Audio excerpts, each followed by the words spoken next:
Hello, everybody. Welcome.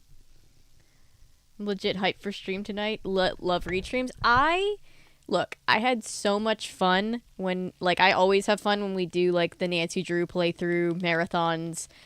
This one took longer. It took pretty much all summer to get all the way through, and I had a lot of fun, but I miss doing the read streams.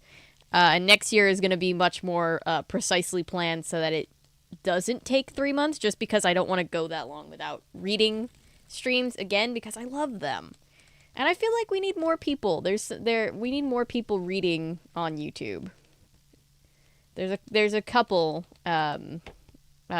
creators that I know, but I would like to see more of us. And if there are more that I don't know about, please direct me to them. Wishbone. Hello, everybody. How are you? How is everybody? Oh my gosh. I am in the process. You guys get to know, because you're here and you're early. I'm in the process of trying to upload a Totally Spies video before we move on from France on our trip around the world, and I'm waiting to see if it gets kicked back. And I just keep checking back and forth to see if YouTube is like, nope, try again, and if I have to re-edit it or not. Hi, Cake Gem. You're the first person I've ever seen stream rating. There are other ones. There is, oh goodness. I'm subscribed to a guy from England who does read streams, or did. I haven't actually watched his stuff in a while. But I know that there are other ones, and in the ASMR community, there's a lot of soft-spoken reading stuff. But just regular read streams, I feel like is a somewhat untapped market. Have the plague. Oh no, Texas, I hope you feel better really soon. Getting a new bed. Yay! New furniture is always fun. Totally Spies. That's the show where they open a door with a can opener. That show is wild, and I kind of want to cover more of it now. I'm here. My phone doesn't like me chatting much, so I'll be listening. Totally good, Shell. We know you're here. We appreciate you. I hope whatever ails anyone in chat, specifically Texas, feels better very soon. Popping in to say hi. Hi, Daniel. Happy Wednesday. Reading audios. That's good. That sounds fun. Let's see. Have you ever done a video about the microwave from Spy Kids? No, I need to do, when I'm able to, I would love to do Spy Kids content. It's amazing that I've gotten 3+ years into my YouTube channel, hosting this show, running this channel, and not, doing any Spy Kids stuff, right? Husband and I are debating whether or not it's COVID. Oh, I'm sorry. If it helps, there have been more than one time where I thought for sure I had COVID, and then I took 2 tests, and both tests were negative, and they're like, it's not COVID, it's just the flu. We just have a really sucky flu. And I was like, well, alright.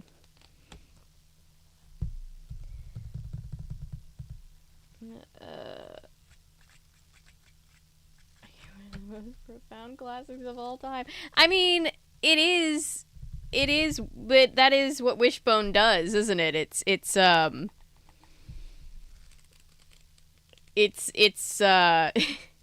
we also read the Frankenstein one, where he's Dr. Frankenstein on the cover, and it's it looks all silly and cute, but then you get in here, and it's just kind of, abridged, kind of tailored for kids, but not overly tailored for kids version of a classic. This series is why I love classics to this day. And one of the reasons I love reading so much. I was introduced to a lot of the classics through Wishbone, the show and the books.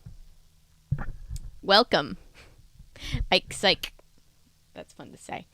I don't think I've watched anything after the 3rd movie. Love the first 3 Spy Kids. Didn't like anything after. I know there's one other thing after. Is there more than that? I might be out of the Spy Kids loop. Positive at midnight when I suddenly couldn't. Oh, I'm sorry. I use the end card background. Add a impression on my video. Nice. Daniel is talking about, he and I are doing a collab that you should see on Saturday. fingers crossed. For our trip around the world, it is a Mexican show that Daniel grew up with, and I got to guess what was going on, not knowing how to speak Spanish, and we made a pair of pretty fun videos. Hi, Thomas. Hi, Laser. There's Sense and Sensibility, and honestly, I see why so many tropes come from. Oh yeah, there are some classics that really like just genuinely do stand the test of time. You guys know I'm a big Jane Austen girly, so like Pride and Prejudice, I own too many copies of.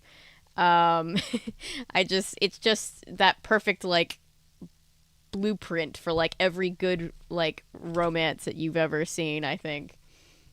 My kids. That's right. I forgot about that. I forgot that that's who Megan married, and I think they have a kid or two. Chrome lets me use OBS to capture video streaming. Yay! Yay! Okay. Oh boy. My checks haven't come back yet. I'm so nervous. I don't want to have to re-edit this video, this Totally Spies video. Anyway, let's see. I refuse to believe it's him. It's like when, Marnie from Halloween Town married Calabar's kid, in like for reals, and everybody was like, "What?" I lose.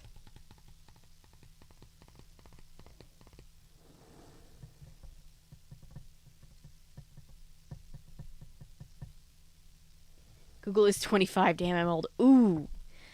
Well, YouTube's how old? YouTube's like 18 years old? God. I'm excited for this. Let's read the back of the book. This is not one of the books from my collection that I've gotten.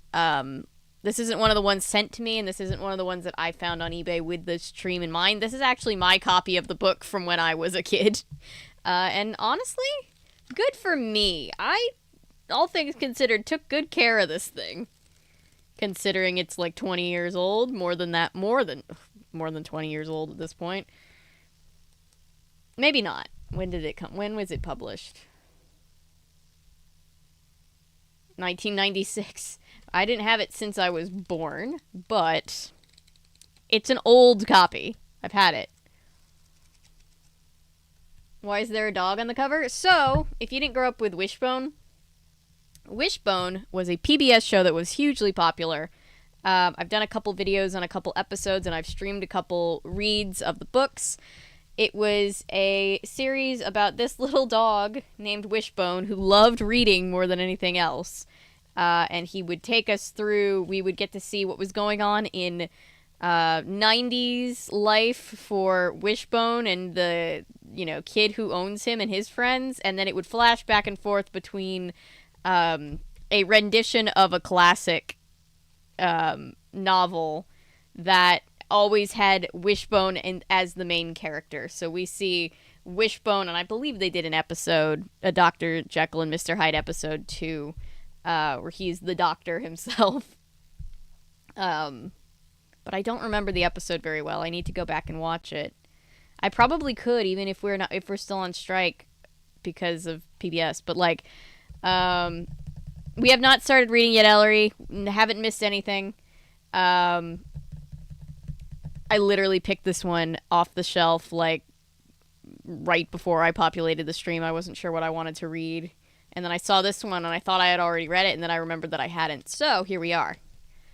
Wishbone was a book or TV series turned very successful book series geared towards getting younger children into the classics early and getting them into reading early. This is part of the Wishbone Classics series. There were Wishbone mystery stories that was a whole side thing. There was Super Adventures where we get to see, it's basically novelizations of the episodes. There's a whole bunch of them. I own a whole bunch of them. This is just a Wishbone Classic, meaning this is just going to be an abridged version of Dr. Jekyll and Mr. Hyde with Wishbone the dog interjecting to give us notes. give us notes to help us the reading audience better absorb what's going on in his doggy wisdom. Can someone convince me just to make a video already? Do it! Make a video! Whatever ideas you have, just start making them. And then build up that library. And then as you keep going, you'll figure out, different niche things. Also, heads up, YouTube is starting to roll out their new ad policy with like mid-rolls on live streams. I have set the mid-rolls to the lowest setting that I was able to, which was every half hour. So we're going to figure out, and just because I'm trying to figure out the controls over here still about like how to manually play them, how to pause them. So we're trying this out. As a baseline. Hopefully, if you have premium, you should be completely fine. Watch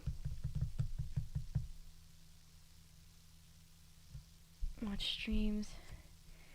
Car insurance is being transferred without. Oh, I'm sorry, Daniel. That sucks.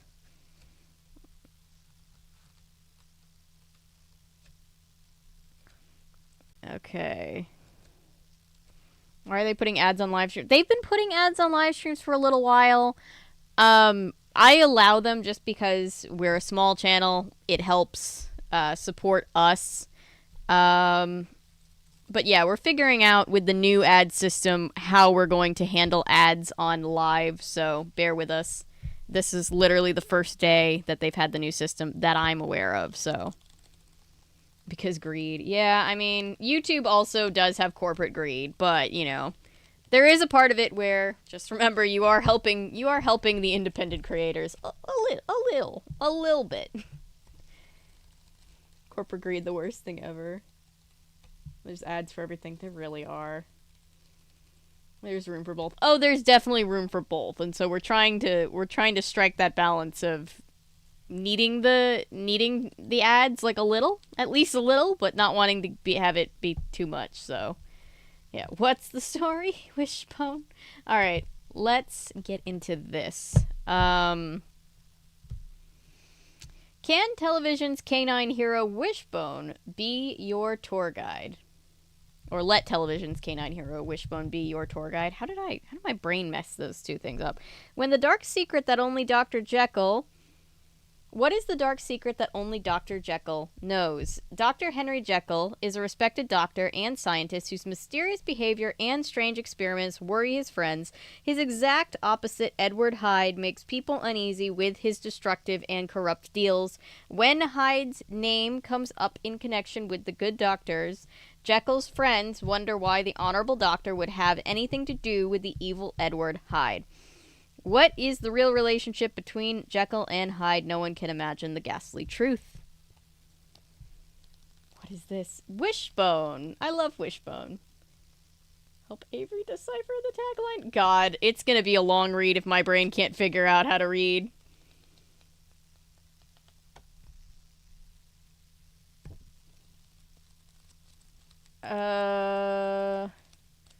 Jekyll a dog. Yes, the Dr. Jekyll and Mr. This is Dr. Jekyll and Mr. Hyde retold by a dog who's imagining himself in the story. That's basically Wishbone stuff in the nutshell. Wishbone reads classic novels and then imagines himself being the main character. He is a dog with main character syndrome. I was going to say something else. Oh yeah, if you feel reminder that I do not get offended, nor do I discourage in any way ad blockers. So feel free to use a good old-fashioned ad blocker if the ads get to be too much. I now want to just read Dr. Jekyll and Mr. Hyde for the fleece spooks. Yes, and if you could like the stream, it helps a lot. Shows it to other people. Book gets messed up towards the end. Oh yeah, I'm not sure. These books didn't do a whole lot to like spare children the gory details. So let's see how abridged it is, keeping in mind that this is rewritten for children. Doesn't that? We all agree. LGBTQ allegory. I have read that that interpretation of the story. I'm going to be honest, though. I haven't read this book in a while, so I can't really remember the nitty-gritty parts of it. All I'm thinking about is that Dr. Jekyll, Mr. Hyde play that we covered where David Hasselhoff was Jekyll and Hyde, and how much I thoroughly enjoyed that train wreck.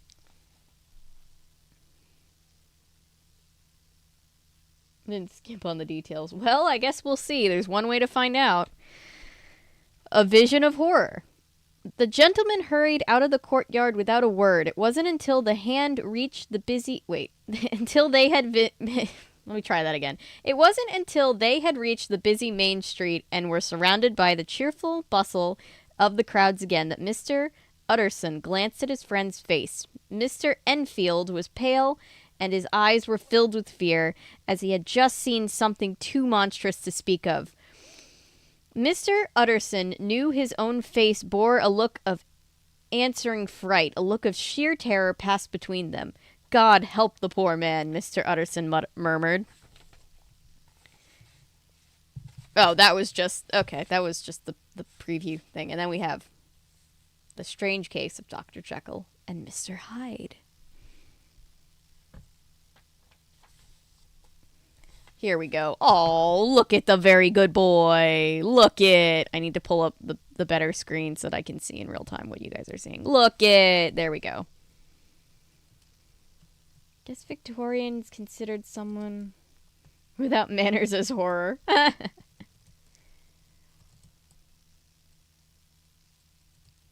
Visser and Mr. 3. No.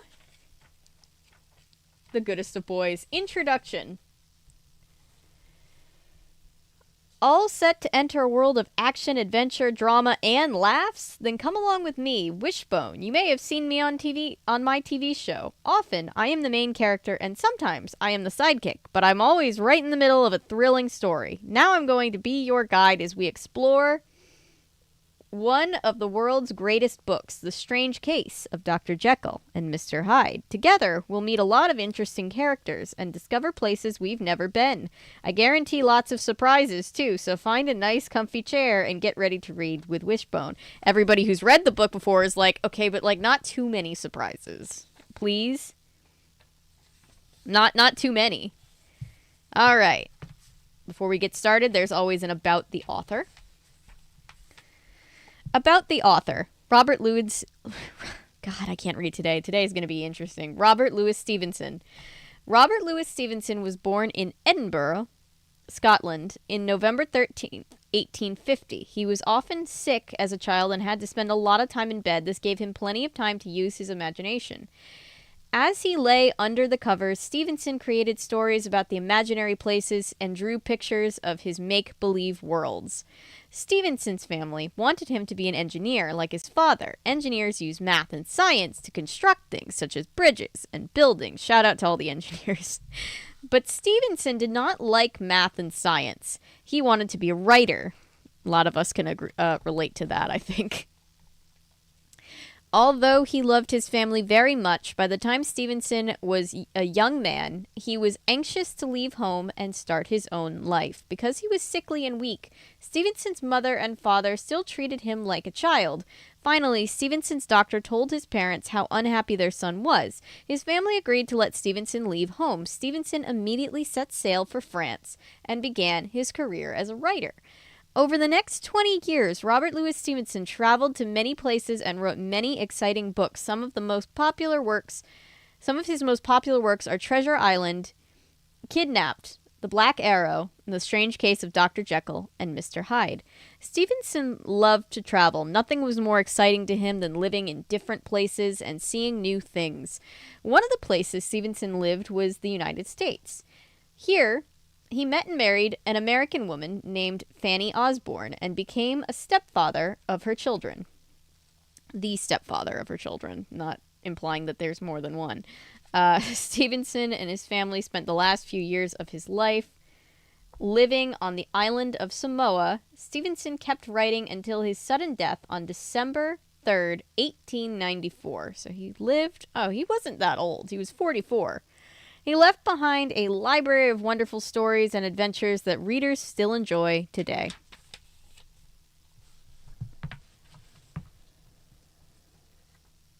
Killing people is generally seen as bad manners, yes.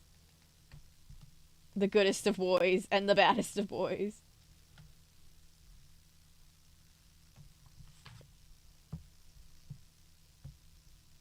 Noah, yes. I was hoping you'd be here for the Hasselhoff to Wishbone comparisons. Does this version have Hasselhoff's during his 12 o'clock number? Oh god. He tried so hard.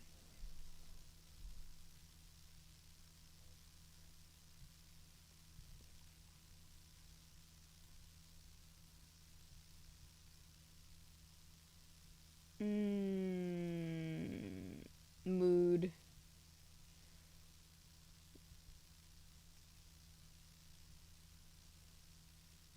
Has to turn a mousetrap into a... Oh, interesting. Parents will always see you as a child. 44 was old for the time. Fair, true, fair. 44 was older than considered much older in life than it is now. That is true. But still, 44. He wrote so much in those years. Oh, also, before we keep going, all the little Wishbone classics have these little flip book things in the corner with Wishbone. I don't know if you can see very well, but he's running through a little tunnel, and then he has his suit, and then he drops his hat, and he runs back for the hat.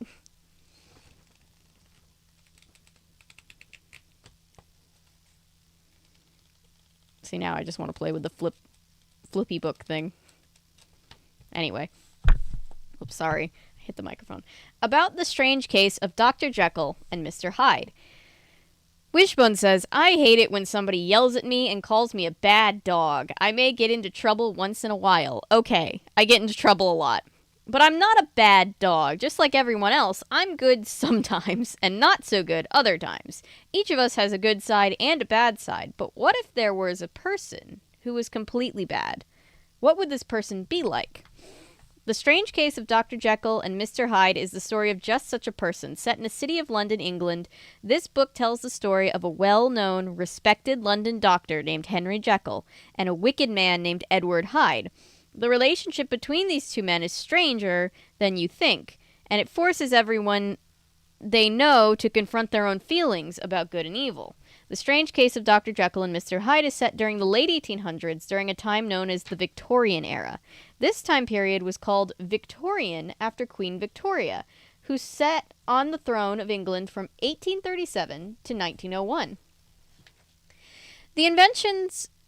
The Victorian era was a time of great change. New inventions were transforming the ways people worked and lived. People could travel from one city to another in just a few hours on a train instead of spending several days bumping along in a horse-drawn carriage. Clothes were produced in larger amounts by huge factories rather than being sewn one at a time at home. Despite the progress being made in travel, industry, and other areas, the people of the Victorian era were very old-fashioned. They followed strict rules regarding everything from what clothes they wore to how they held their teacups at dinner. Some of these rules seem ridiculous today, but they were taken very seriously by the Victorians. If a man showed up in a formal dance in casual clothes, not only would he be laughed at, he would probably lose his standing as an important person and be snubbed by all his friends. The reason for all these rules and regulations was that the Victorians had a very strong sense of each person's place in society. It was a very elitist society. If you were from a rich and important family, you were expected to grow up to be a rich and important too. And rich and important people had to act in a certain way. A person's reputation, what people thought about him or her, was that person's most precious possession. Even if a person had a good reputation, he or she had to constantly live up to it. Anyone caught doing anything seriously wrong found that his or her reputation was ruined forever. Once a person had a bad reputation, there was little chance for him or her to change and become well respected. Today, if a person gets into trouble, that person is often given a second chance to change his or her ways. But there is no second chances in Victorian life. These super strict rules about good and bad behavior are a problem for Mr. Utterson, the main character of The Strange Case of Dr. Jekyll and Mr. Hyde. Several times in the story, he faces a terrible choice. Should he help his friend Dr. Henry Jekyll, who is clearly in deep trouble, and risk ruining both of their reputations? Or should Mr. Utterson keep quiet to protect Dr. Jekyll, as well as his own public image, as a man who can be trusted to keep a secret? Dr. Jekyll also struggles to follow society's rules. He comes from a good family, and everyone thinks he is a fine, upstanding citizen, but it seems that Dr. Jekyll has done some very bad things. He knows that if anyone ever finds out about his behavior, his comfortable life and good reputation will be destroyed. And so, Dr. Jekyll is forced to live a lie to keep his dark deeds a secret. During the 1800s, many important discoveries about science and medicine were being made. There was a great deal of interest in scientific explanations for every part of life. Because the great changes science brought to their lives, the Victorians felt that anything was possible if they could only learn enough. Robert Louis Stevenson was fascinated by the power of science, but this power also frightened him. He explores the fear in Strange Case of Dr. Jekyll and Mr. Hyde as he shows the reader how science can even change the way a person thinks and acts. This tale is a terrific mystery full of excitement and puzzling events. Stevenson also often sets the mood of his story through the setting. The foggy streets of London. You'll notice that many of his scariest monsters in the story scariest moments of the story happen at night, when it's dark outside. Often the characters find themselves alone on a deserted street, surrounded by damp fog that chills the air? The bones, and makes everything look creepy and strange. Settings like this make the reader feel uneasy and nervous, and they tell us that something scary is about to happen. I love the way that they break down for children not just the themes of the book, but the way, like, the media literacy of it all, figuring, understanding setting and tone and all those things. I don't know about you, but this talk has given me quite an appetite for the fascinating story. I can't wait for another minute to find out what happens in the twisted tale. It's time to turn the page and take a tasty bite out of The Strange Case of Dr. Jekyll and Mr. Hyde. I can't do Wishbone's voice, but he has a very, peppy way of talking. He's very excitable about books.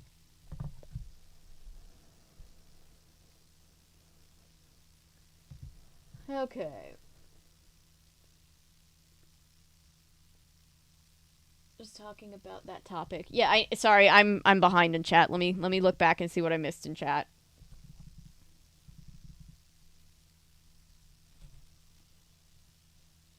Hello, Toonimations. When I first read Dr. Jekyll and Hyde, I was so surprised my favorite character from the musical, Lucy Harris, wasn't even in the book. I know, poor Lucy deserved better. He also created the pop cultural idea of what a quote-unquote pirate was with his stories, as in all tropes of pirates, where based on all his characters. It just makes me think of that Monk episode where they're like, we have to do a book report on Treasure Island. I think the guy who wrote it was a pirate. And then Natalie goes, nope, Robert Louis Stevenson, not a pirate.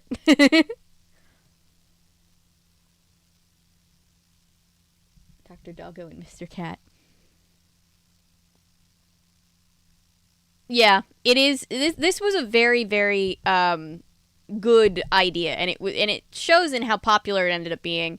The idea of creating a character like Wishbone, who through the show and through the books could not water down the work so much as just help kids understand it in a way that made sense on their level.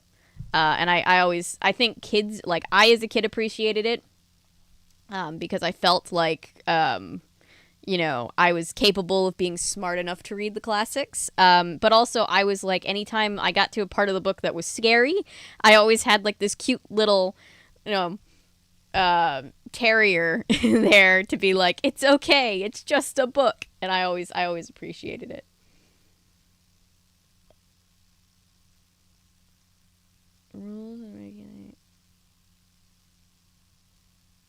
Eat the rich. Yes.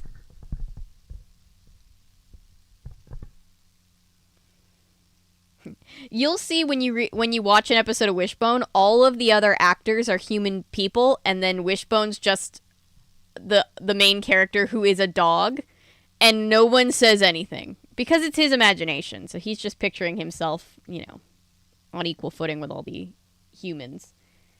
I have 2 copies of this book I found at thrift store. Nice. I have a regular copy of it somewhere. I think it's downstairs in the front room.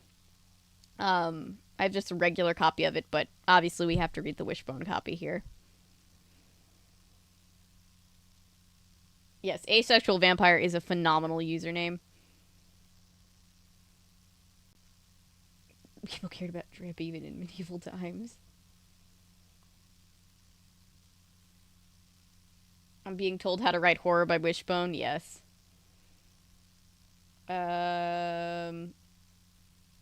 Really do this. Kids are really disconnected. Yeah. I just think we need to be... Whoop. I minimized my OBS. I really think we should just be putting more of a push to teach media literacy to children younger and get them exposed to works of art younger. I think that's, I think that's all in all a good, healthy thing. Obviously, like this is on a level that is meant for them. That moment when Hyde kills Lucy is Hasselhoff's best acting in the entire musical. Yep. Mm-hmm.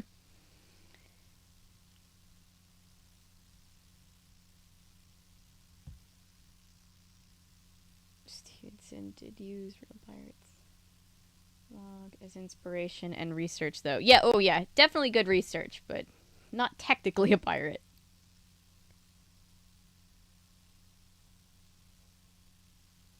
Jekyll and Hyde. Is Hyde half cat? We're all wondering this. I forget the episode. I wonder if maybe they'll make him Dr. Utterson? No, I don't remember. I guess we'll find out. Hyde is Garfield. Hi, pizza. Jekyll, Jekyll, Hyde, Jekyll, Hyde, Hyde.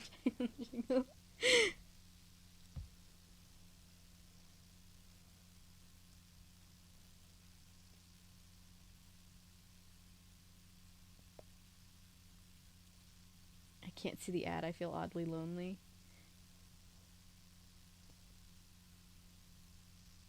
There is... I remember the Jekyll and Hyde episode of Arthur.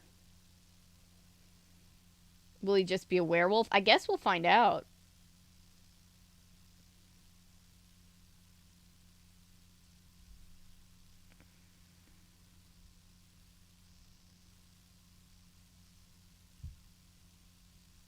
Classic literature, things like Bronte, Dickinson, etc. Yeah. There's just so many, right-wing people out there that are trying to take books away from children. I think it's always important to be putting books back into the hands of children.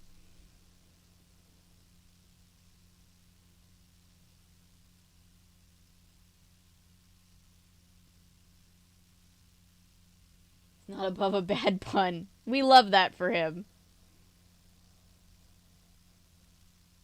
I had so many books in elementary school.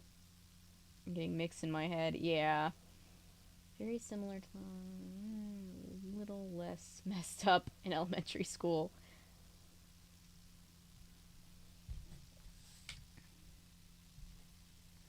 Yeah, Little House on the Prairies. Ooh, wow.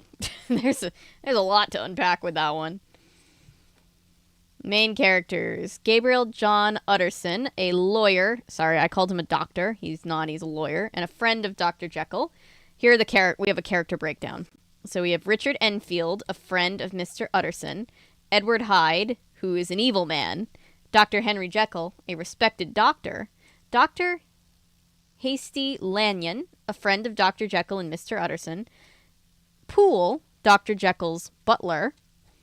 Sir Danvers Carow, a well-known London politician, Inspector Newcomen, a police officer, and Mr. Guest, Mr. Utterson's friend and head clerk. So, just so that we know who all the players are.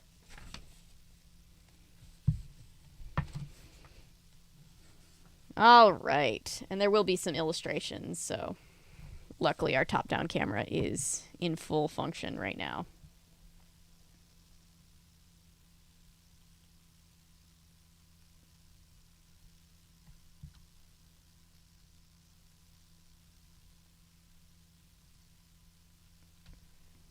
Oh, yeah, that's rough, Noah.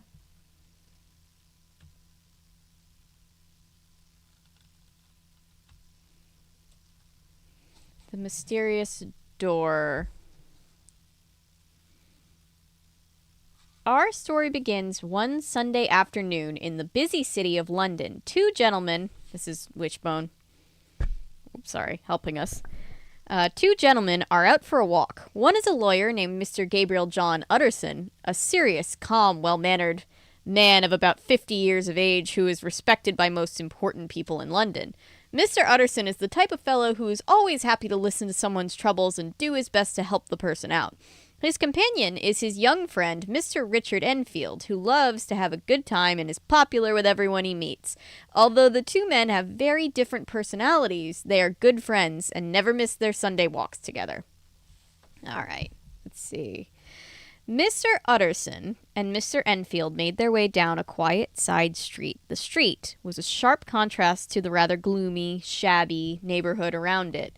All the houses were well kept with freshly painted shutters on the windows, polished brass knockers on the doors, and a clean, sparkling look to everything. The street was like a shiny jewel standing out from the dust. But there was one building on the street that was not bright and cheerful. The sinister structure loomed over the street like a monster, with no windows to brighten the wall on that side, just a door on the first floor.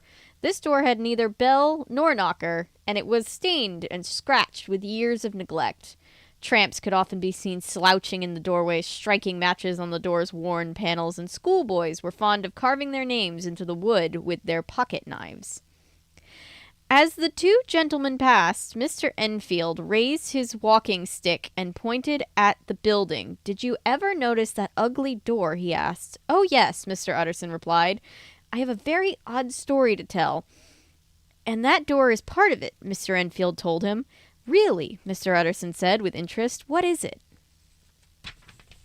I love that the Victorian era was just a time where we gave school children knives. We have a picture. I like the illustrations. They're very simple, but I like them a lot. "I was coming home from a party very late one night," Mr. Enfield began. "It was a black, lonely night, the kind that makes you draw your coat close about you and hurry for the warmth and safety of home. I walked through street after street without seeing a soul, nothing but deserted blocks filled with the shadows from street lamps. I tell you, after a while, I was in such a nervous state that I longed for the sight of a policeman to set my mind at rest." Boo! A-cab, not the police. "All at once, I saw two figures coming toward each other. One was a little girl, about 8 years old. She was a shabby child of the streets, running wild on that dark night and not paying the slightest attention to where she was going. The other was a little man who was stomping along very quickly. The two met at the corner." "What happened?" Mr. Utterson asked. "A terrible thing," Mr. Enfield replied. "The man trampled over the girl and left her screaming in pain on the ground." "Okay. Yep, her blood..." Trigger warning. We're going to talk about red body juices, as Gabe likes to say. "Her blood ran onto the street, and there were terrible bruises on her body where the man had kicked her. It was horrible to see. The worst of it was that the man didn't stop after he hurt the girl. He just kept walking along as if nothing had happened. It was as if he was a machine. I ran after the fellow, grabbed him by the collar, and brought him back to the corner where the poor girl was still screaming. A crowd had gathered there, including the girl's family and a doctor." Mr. Enfield shook his head. "The girl was not badly hurt." "Sounds like she was badly hurt, but she was very frightened and upset." "Naturally," Mr. Utterson said with concern. "What a terrible thing to happen to a child." "There was something about the man that made me hate him at first sight," Mr. Enfield admitted. "I wasn't the only one who felt that way. Even the doctor, who was as dry and dull as a man as I'd ever met. Looked like he wanted to kill the fellow, and it was all we could do to keep the rest of the crowd from ripping him to pieces. I never saw such a group of people eager for revenge. And all the while the man stood there with a black, sneering look on his face, as if he didn't care about what he'd done or how people felt about him. Did the man seem sorry? Mr. Utterson asked. Not a bit. We told him that we would make his name stink from one end of London to the other, but he just stood there, calm and unmoved. At last he said, "If you choose to bring this to the attention of the police, I am helpless to stop you. But like any gentleman, I wish to avoid a scene. Name a price, and I will pay it to the girl's family for their trouble." We talked it over for a bit, and the man finally agreed to give the family £100. Then, can you believe it? The man led us to this very door, whipped out a key, and went inside. Did he have the money? Mr. Utterson asked. He had £10 in gold and a check for the other £90. The check was signed by a man whose name I'd rather not mention, but I will say he is one of the most well-known men in London.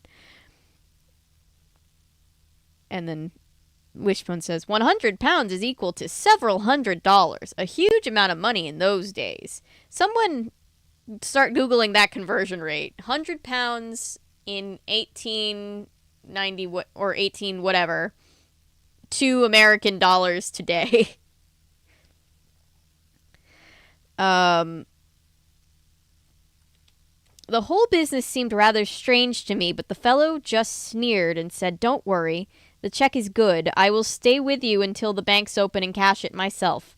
And that's just what he did.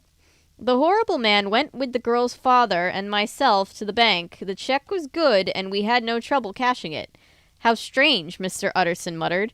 It was more than strange, Mr. Enfield replied. This man was a fellow that no decent person would have anything to do with. Yet the check was signed by one of the most respected men in London, a man who is known for his good deeds and kind nature. I suppose the horrid little man was blackmailing him for some crime he committed when he was young and foolish. Ever since that day, I have called this place Blackmail House. And then Wishbone says, blackmail is when you force somebody to pay you so you won't tell anyone about a bad thing the person did. Do you know if the horrid little man lives at this address? Mr. Utterson asked. It seems like the sort of place he would live, doesn't it? Mr. Enfield replied. But I happened to notice his address, and it was not in this part of London. And you never asked why the man had a key to this building, Mr. Utterson wondered. Of course not. I never ask personal questions if I can help it. You know how it is. You ask one question, and that leads to another, and pretty soon you know more about a fellow's business than you should. No, my rule is, the stranger something looks, the less I ask. It's a strange rule. Okay. That is a very good rule, Mr. Utterson agreed. It's kind of the opposite of my rule. The more strange, the more questions. I have so many questions. That is such an unusual house, Mr. Enfield went on. There is no other door except that one. I saw the man use that night, yet I've never seen anyone go in or out of the house except him. There are 3 windows on the other side of the building, but they're always shut. But I've seen smoke coming out of the chimney, so someone must live there. It's a strange street. The houses are so close together that it's hard to say where one ends and another begins. The 2 men walked for a while in silence. Then Mr. Utterson said, "Richard, the rule you have of not asking questions is a good one. But there is one thing I do want to ask. Will you tell me the name of the man who trampled the child?" "I can't see any harm in telling you that. His name was Hyde." "What did he look like?" "It's not easy to describe him. There was something wrong with his appearance, something displeasing and hateful. I've never seen a man I so disliked, yet I don't know why. He must be deformed in some way, inside or out, but I can't put my finger on it." Jesus, the Victorians were blunt. "There's nothing out of the ordinary about him, but once you saw him, you would never forget him. No, I cannot describe him, although I can see him in my mind as plain as day." "You're sure he had a key to that door?" Mr. Utterson asked. "Why, yes," Mr. Enfield said in surprise. "He had a key, and he still has it. I saw him use not a week ago." It is all very peculiar, Mr. Utterson said. You see, I don't need to ask you the name of the man who signed the check, for I know it already. Mr. Enfield looked troubled at his friend's words. Here is another reason to say nothing. I am ashamed at my long tongue and sorry I brought the whole thing up, he said. Let us promise never to speak of it again. I promise that with all my heart, Mr. Utterson said, and the two shook hands to seal the bargain. Wishbone says, Who is the strange man Dr. Hyde? Or Mr. Hyde, and why does he have a key to such an odd house? And who is the well-known man who signed the check? These questions are only a small part of the very unusual mystery. Let's see what I missed in chat while I was there. I see that there are calculations going on in chat. Thank you, chat. Boo, ACAB.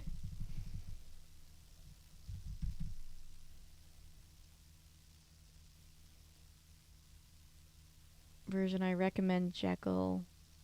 Dr. Jekyll's sister Hyde. Oh, that sounds interesting. Bye, Daniel. Daniel's probably out of chat, but bye, Daniel. I just saw the message now. Oh, dealing with rude coworkers doesn't sound fun. I'm sorry, Patrick.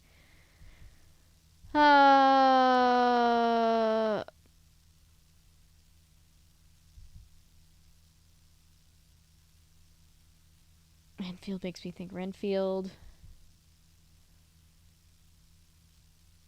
Bye, Shell. Again, probably already out, but I just saw the message. Hyde really said, move, bitch, get out the way. Jesus. Oh. Yeah, that's what Hyde does. Human fruit punch. Goodness.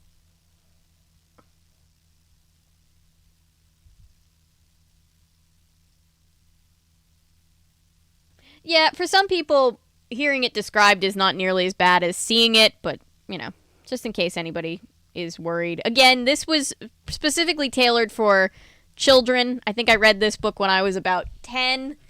So, but, you know, everybody deals with their own stuff in their own way, so I always give warnings. Wishbone, not scared to hold back on the darker bits of the classics. Yeah, I like that they let the kids, they give them a character like Wishbone to kind of be kind of not a filter, but just a character to kind of be there and, you know, let them know that it's not real and that it's not really scary, but also not hiding the like rough bits from them.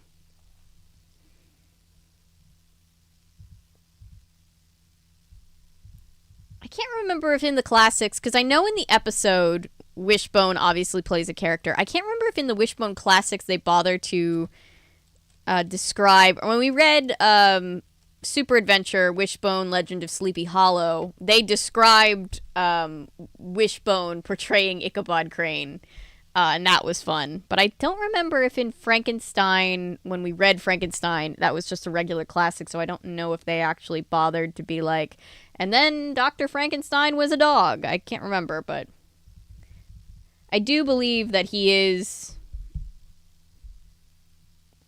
I think he's Jekyll in the episode. Child alert. Hi, almost dead. Everyone, please be mindful of the fact that we have young friends in chat. Hi, Chris. A little over $1,300 in American dollars today, and 10,000 pounds in Europe. Thank you guys for the calculations. I always have to wonder. More than I'll make in a lifetime, right?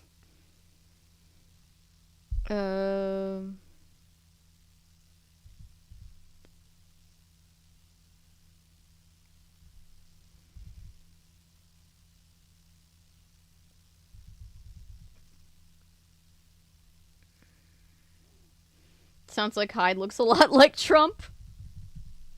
Yeah, just so ugly on the inside that it spills out into the outside. How she has these decoration birds for each season between the birds as the birds turn. Oh, that's funny. Oh, he's not Jekyll in the episode? Who is he? Is he Enfield? Now I need to go back and watch the episode. It was weird that Wishbone as Ichabod Crane was flirting with a human woman and no one said anything.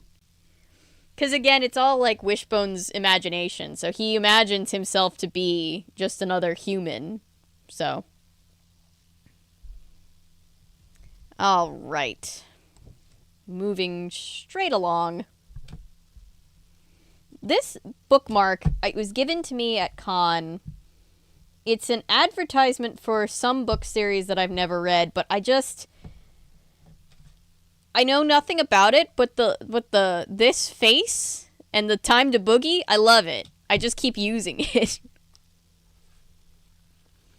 Chapter 2, Dr. Jekyll's Will. Wishbone says, Mr. Utterson was very upset Mr. Utterson was very upset by his conversation with Mr. Enfield. He couldn't even enjoy his supper that evening, and anybody who can't enjoy food must be really worried. All right. Back to the book. It was Mr. Utterson's habit to read until bedtime on Sunday evenings, but tonight was different. It's different, man. As soon as he finished his supper, he took a candle and went into his office. There he opened a safe and pulled out an envelope labeled Dr. Jekyll's Will. Mr. Utterson took the envelope to the table and read through the papers it held. His eyes caught on one section, and he read it over and over again. In case of the death of Henry Jekyll, M.D., D.C.L., LLD, F.R.S., and then Wishbone says, what do all those letters mean? They're abbreviations for all the titles Dr. Jekyll holds. He's a smart and important guy.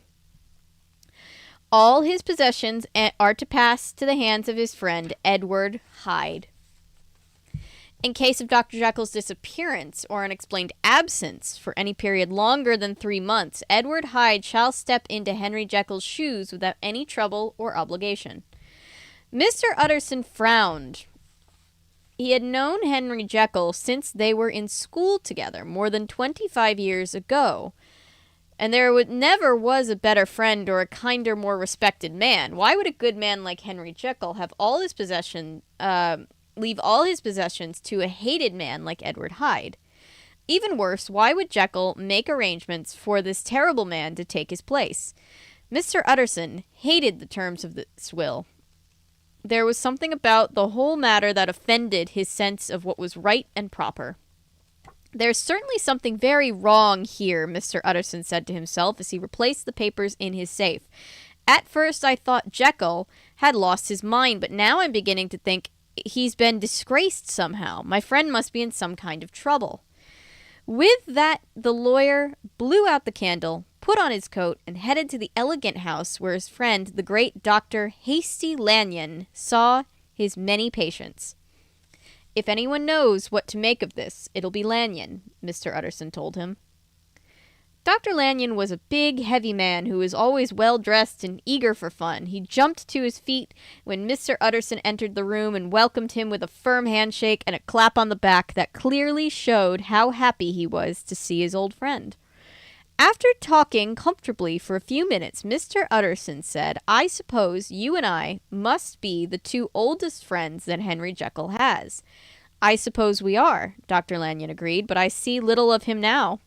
Really? Mr. Utterson said in surprise. I thought you two had a lot in common. We did once, Dr. Lanyon replied, but it has been more than 10 years since Henry Jekyll became a bit too strange for me. He began to talk of such crazy ideas that I could barely understand what he meant. The things he was trying to accomplish made no sense, and they certainly weren't a proper use of his education. In fact, you couldn't get much further from what we doctors were taught to do. I'm still interested in him for his old time's sake, but I cannot agree with his outrageous ideas. The doctor's face flushed with anger as he added, no respectable man could agree with the unscientific nonsense Jekyll believes to be true. They have only disagreed on some point of science, Mr. Utterson thought. That is not so serious. Aloud he asked, have you ever met his friend, a man named Hyde? I've never heard of him, Dr. Lanyon said. Mr. Utterson visited with the old friend for a little while longer, then bid him a fond goodbye. and headed home to bed. But the lawyer did not sleep well that night. His dreams were filled with strange images of a man running down a child and then the same man forcing Dr. Jekyll to do some terrible deed. But in all of these dreams, the mysterious Mr. Hyde had no face. Mr. Utterson woke with a start. He was dizzy with sick fear for Henry Jekyll. Something terrible had happened, something that seemed to threaten the very life of his oldest and dearest friend.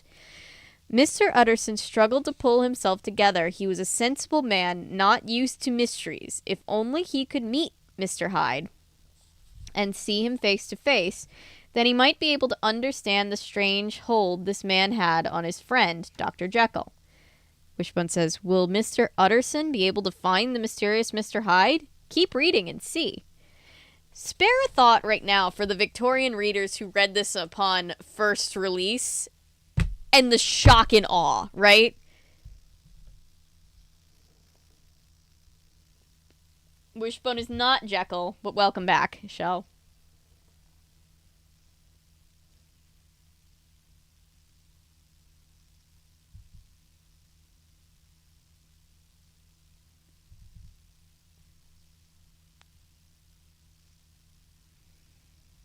Jekyll and Hyde movie John Barrymore performed. He transformed into Hyde in one take and with very little makeup. Interesting. There is no Dracula episode. There is a Frankenstein episode. They also didn't have a Dracula book, and there was like this whole thing where like it was supposed to be released, but then it kind of was released, but you can't really find a copy of it. It's a whole thing, and they really should have had a Dracula episode. Jekyll and Hyde, okay, but Jekyll's pretty much evil character even when he's not Hyde. Alright, let's see what I missed. There were like 11 or 12 dogs that played Wishbone. And yeah, obviously the character of Wishbone is like forever a 4-year-old Jack Russell Terrier. Wishbone was Romeo, yep. In the Romeo and Juliet. Yep. Yep.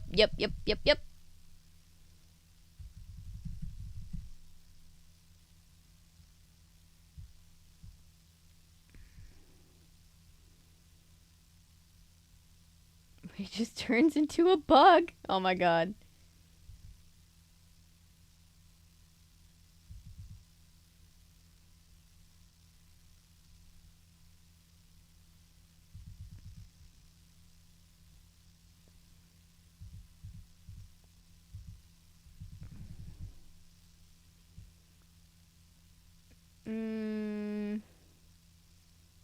Was Juliet also a dog, or... I don't think so. But now, again, I gotta go back and watch the episode, read the book, something.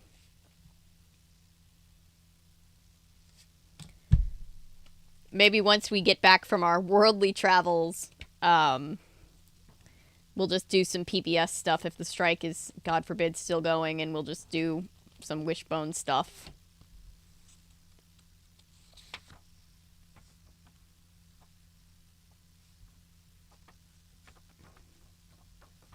I remember the Phantom of the Opera episode. I remember that. Yep. Yeah, Wishbone got wild. Chapter 3, The Search for Mr. Hyde. Mr. Utterson began to haunt the strange door on that tucked-away side street. Early in the morning, at noontime, when the streets were filled with people in the foggy darkness of night, no matter what time of day, Mr. Utterson could be found, neglecting his business, to linger near that door, waiting and watching.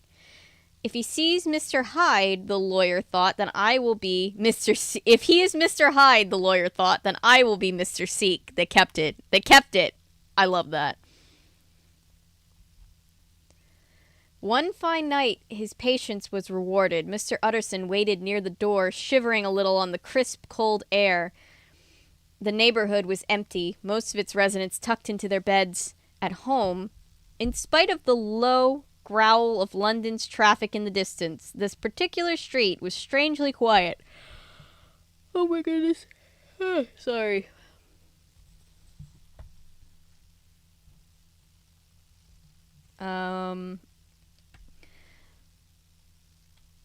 Mr. Utterson found himself jumping at the slightest noises. About 10 o'clock, Mr. Utterson heard footsteps coming toward him. The steps were oddly distinct in the silent night air. Mr. Utterson had a strange feeling that he was about to meet a man he'd been looking for all this time. He ducked into the shadows beside the door and waited. The steps drew nearer, then swelled out suddenly louder as they turned into the side street. Mr. Utterson looked up and saw a small, plainly dressed man. There was nothing remarkable about him, yet something made Mr. Utterson's blood run cold. It was as if the man wore evil around himself like a black, swirling cloak. The man walked up to the door and pulled the key out of his pocket. Mr. Utterson stepped forward and touched him on the shoulder. "Mr. Hyde?" The strange man drew back with a startled hiss. "And that is my name," he said after a moment. "What do you want?" "My name is Mr. Utterson, and I am an old friend of Dr. Jekyll's." Wishbone says, "Hello, start flipping the book pages to check out the action." That's the flip book part of it. All right. He must have... picture. "He must have mentioned my name to you. May I come in?" "Dr. Jekyll is away," Mr. Hyde said. "How did you know me?" "Bear with me for just a moment, please, and do me a favor." "Or will you do me a favor?" Mr. Utterson asked. "With pleasure," Mr. Hyde replied. "What will it be?" "Will you let me see your face?" Mr. Hyde hesitated for a moment. Then he turned around and stared at Mr. Utterson boldly, as if daring him to look away. But Mr. Utterson did not look away, and the two met each other's gaze for a few moments. Now I shall know you should we meet again," Mr. Utterson said at last. "That may be useful." "Yes," Mr. Hyde agreed. "It is good that we have met. Let me give you my address." He told Utterson the name and number of a house in Soho. Wishbone says, "Soho is a neighborhood in London. In these days, it was a shabby neighborhood, dirty and run down with dingy homes and people crowding its narrow streets. It was definitely not the sort of place rich men like Mr. Utterson hung around." Why is he giving me his address? Mr. Utterson thought. Can he be letting me know how to contact him because of the terms of Dr. Jekyll's will? The thought of Mr. Hyde wanted to be sure to get Dr. Jekyll's money disgusted the lawyer, but he did not feel it was his place to say anything. "Now, how did you know me?" Mr. Hyde asked. "By description," Mr. Utterson replied. "We have common friends." "Common friends," Mr. Hyde repeated in surprise. "Who?" "Dr. Jekyll, for instance." "He never told you about me," Mr. Hyde said angrily. "I did not think a man such as you would lie." "Here, now, this is not a nice thing to say," Mr. Utterson said, offended. Mr. Hyde snarled a savage laugh. Then he quickly unlocked the door and disappeared in the mysterious house. For some moments after Mr. Hyde had left, Mr. Utterson stood there. He was greatly troubled. Mr. Hyde had been rude to him. Not rude. Trampling the child in the street is one thing, but rudeness, oh dear. But that alone was not enough to explain the disgust and hatred that Mr. Utterson felt. "The man seems hardly human," he said to himself, "although there is nothing in his body to suggest that anything is wrong. There is something inside of him, some darkness in his soul that makes him so hard to look at." He shook his head. "Poor Henry Jekyll," he whispered. "If ever I saw the face of evil, it is on his friend." Mr. Utterson walked around the corner. There was a square filled with old houses there. And then Wishbone says, "Many parts of London have streets arranged into a square with a garden or small park in the center." My friend Travis Gilbert did a great video, I think last year at this point, about how squares and places like that in Europe are what truly make a neighborhood. For example, like America is mostly just arranged, like people live mostly on residential streets, which from a like zoning place like is not truly a neighborhood because it doesn't have all the things that it needs to have more than just residential homes, if that makes any sense. His video is very good and describes it very well. Most of the houses had suffered from the passage of time, and they had a decayed, sad look about them. But one house still wore an air of great wealth and comfort, although right now it was plunged in darkness. Mr. Utterson went up the steps of this fine home and knocked on the door. A well-dressed butler answered. "Good evening, Poole," Mr. Utterson said. "Is Dr. Jekyll at home?" "Let me see," the butler said. "Come in, please." He led Mr. Utterson into a large, comfortable room filled with expensive furniture. A fire blazed in the hearth. Mr. Utterson had often called the room the pleasantest room in London. But that night there was a shudder in his blood, and the face of Mr. Hyde sat heavily in his mind. Mr. Utterson was a cheerful man, but tonight, for the first time, he felt tired and sick of life. The fire was not, and a lot of us said amen. The fire was not welcoming and warm tonight. Mr. Utterson's gloom had filled it with flickering shadows and danger. Poole returned after a few minutes and announced that Dr. Jekyll had gone out. "That door in the side street behind the house," Mr. Utterson began, "doesn't it lead to Dr. Jekyll's laboratory?" "Yes, sir." Yes, I say laboratory, but they're English, so he probably said laboratory. "Yes, sir. I saw Mr. Hyde going in there just now," Mr. Utterson said. "Is it all right for him to be in there when Dr. Jekyll is not at home?" "Oh, yes, that's quite all right, Mr. Utterson," Poole replied. "Mr. Hyde has a key." "Dr. Jekyll seems to trust Mr. Hyde a great deal." "Yes, he does," the butler said. "All the servants have orders to obey him, but we see so very little of him in this part of the house. He always comes and goes right through the laboratory." "All right, then. Good night, Poole," Mr. Utterson said. The lawyer headed home with a heavy heart. "Poor Henry Jekyll," he said. "He must be in a great danger. I remember that he was a little wild when we were young. We both were," Mr. Utterson thought for a few minutes of the many bad things he had done in the past, although he knew he had led a fairly blameless life compared to most people. Still, it only took one wrong move to ruin a man's reputation for the rest of his life. "Perhaps Henry went too far at one time," Mr. Utterson continued. "Perhaps he is haunted by a ghost of some crime he committed, a crime that Mr. Hyde is threatening to tell the whole world about." Suddenly, Mr. Utterson felt a spark of hope. "This Mr. Hyde must have secrets of his own," he said. They must be terrible secrets. Why, I'm sure that Henry Jekyll's worst crime would seem like sunshine compared to the dark deeds that this little man has done. If I can only find them out, perhaps I can save Henry after all." Mr. Utterson shook his head. "It turns me cold to think of that creature sneaking into Henry's home and standing over him while he sleeps. If Hyde knows that the terms of Jekyll's will say he is to inherit everything, I'm sure he would stop at nothing, even murder, to get Henry's fortune." As Mr. Utterson entered his own house, he made a promise. "I must do something to save poor Henry Jekyll, if he will only let me." And Wishbone says, "Mr. Utterson is sure that his old friend is in grave danger, but can he do anything to help him? Things are more complicated than anyone realizes." Thank you, Wishbone.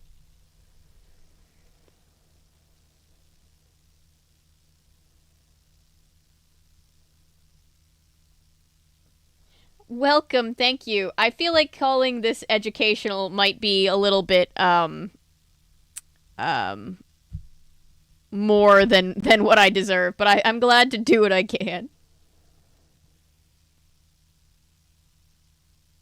I love that they kept the quote too. Bird enthusiast, I like your username.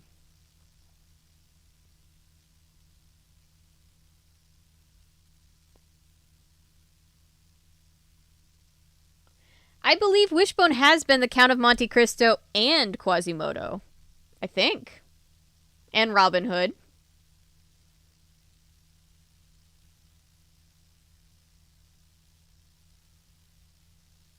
Best line. Everybody likes the pun. I didn't grow up with Wishbone, so the first time I heard of the series was when Rachel Maxey made a dog, Frodo. Robin Hood Wishbone. Yes, so cute. Read it in Swedish, and they had put in, oh, BTW, this is a pun in English about hide and seek. Yeah. The puns don't always translate so well.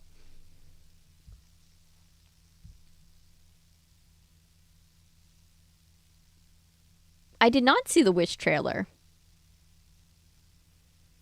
As Bo Burnham once put it, prolonged eye contact, yes. Hi, Elemental. I found myself free today. Welcome. Please enjoy us reading you Dr. Jekyll and Mr. Hyde.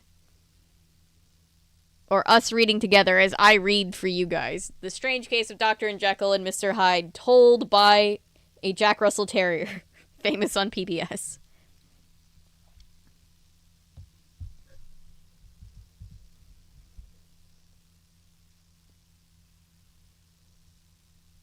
I gotta check it out, for sure. Labrador puppies in lab coats, a laboratory. Hello, Hale. Many memories. I remember barely catching Wishbone on PBS as a kid. Yes. Let's see. All right. I get a sip of my drink before I keep going, so that I don't completely lose my voice. And I'm just like, Chapter 12.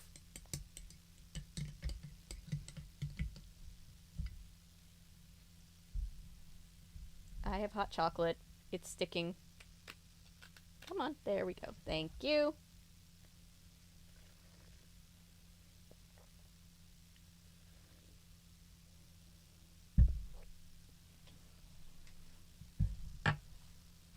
Cutest mug. Thank you. It was sent to me by Paulo. The great and wonderful Paulo.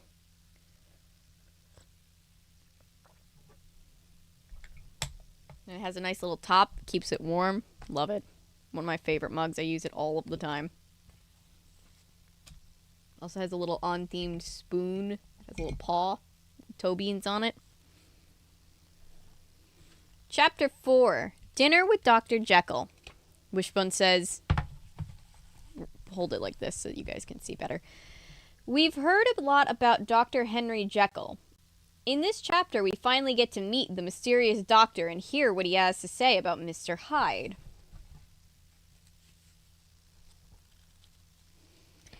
Two weeks after Mr. Utterson met Mr. Hyde, Dr. Jekyll gave a dinner party for several of his old friends.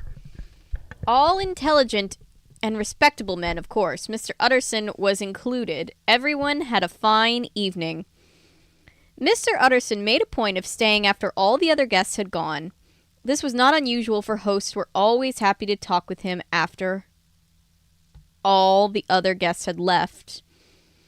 After all the light-hearted silliness that went on at parties, people were glad to relax with Mr. Utterson to share quiet company.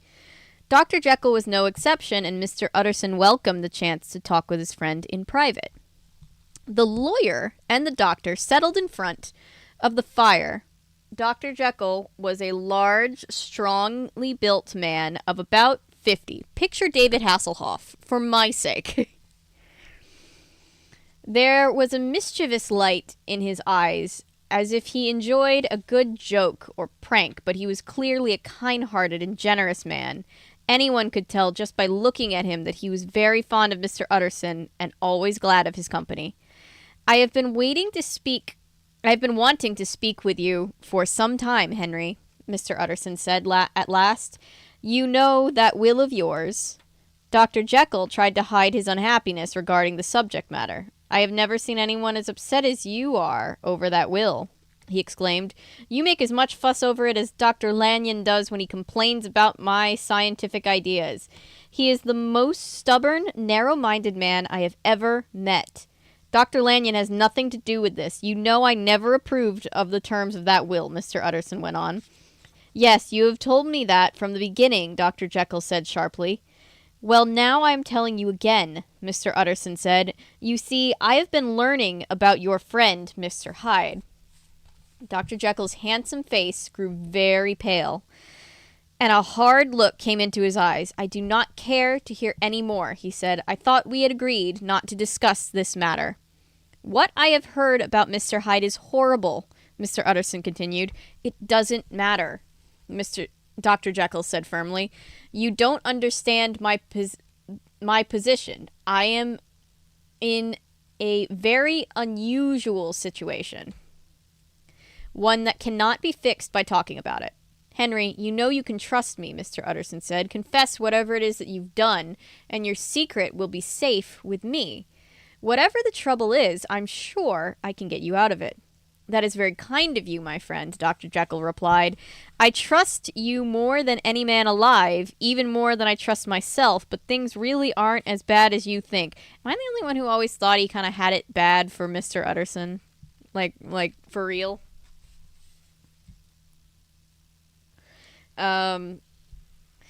"If it will make you rest easier, I will tell you that the moment I choose, I can be rid of Mr. Hyde forever. I give you my word. Now this is a private matter, so please let us not discuss it again." Utterson stared into the fire for a few moments, thinking over Dr. Jekyll's words. "If you insist," he said at last, "I just hope you're right about Mr. Hyde." Thinking there was no more to say, the lawyer got to his feet. "Since we're talking about the subject, let me just say one more thing about this matter. The last thing, I hope," Dr. Jekyll said. "I have taken a great interest in Mr. Hyde, and I am concerned for his future. You must promise me that if anything should happen to me, you will make sure Mr. Hyde gets his rights according to the will." "I can't pretend that I like the man," Mr. Utterson said. "I'm not asking you to like him," Dr. Jekyll responded. "I only ask for justice. I only ask you to help him for my sake when I am no longer here." Utterson sighed. "All right," he said reluctantly, "I promise." And Wishbone says, "I have a bad feeling about this whole matter." And so does Mr. Utterson. The lawyer has a good reason to dislike Mr. Hyde. That wicked man is capable of anything, and we are about to see. As we are about to see. Chapter 5, Murder! Dun dun dun!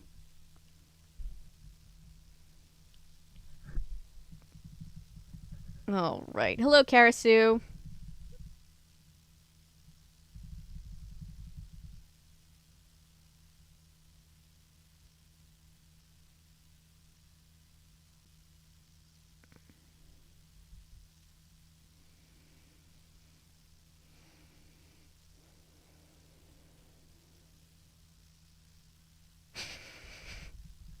What is happening in chat? Yes, they seem like Victorian era just roommates. Oh, yeah.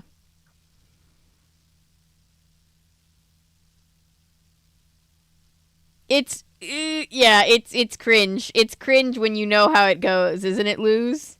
But again, spare a thought for the people who read this for the first, like, when this book first came out, can you imagine the twist? Can you imagine how many people ran to their friends and were like, "Girl, you gotta read this." Tried to read the original book a while ago. It had too much purple prose and I had no idea what was going on. This one might be a good version for everybody because, again, it is abridged. It is meant for younger kids to, so kind of pares down.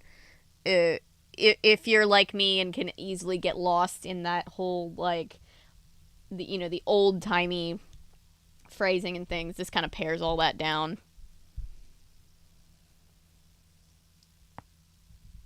Met a cute girl at the library. Woo!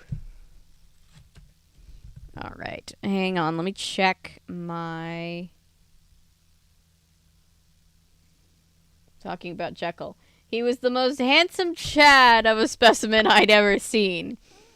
Hair like that of corn silk and a and a bottom as a brick wall. Yeah, we just besties. Yep. Yep. That's how it goes. Ooh. Oh my god, YouTube, I do not have time for your tomfoolery right now.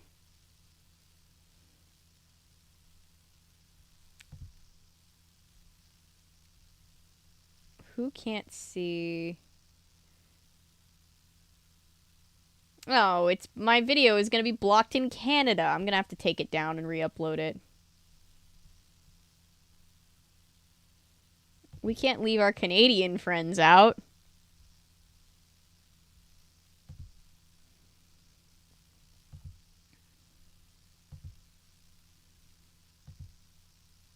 I'll upload another version once I get off of stream.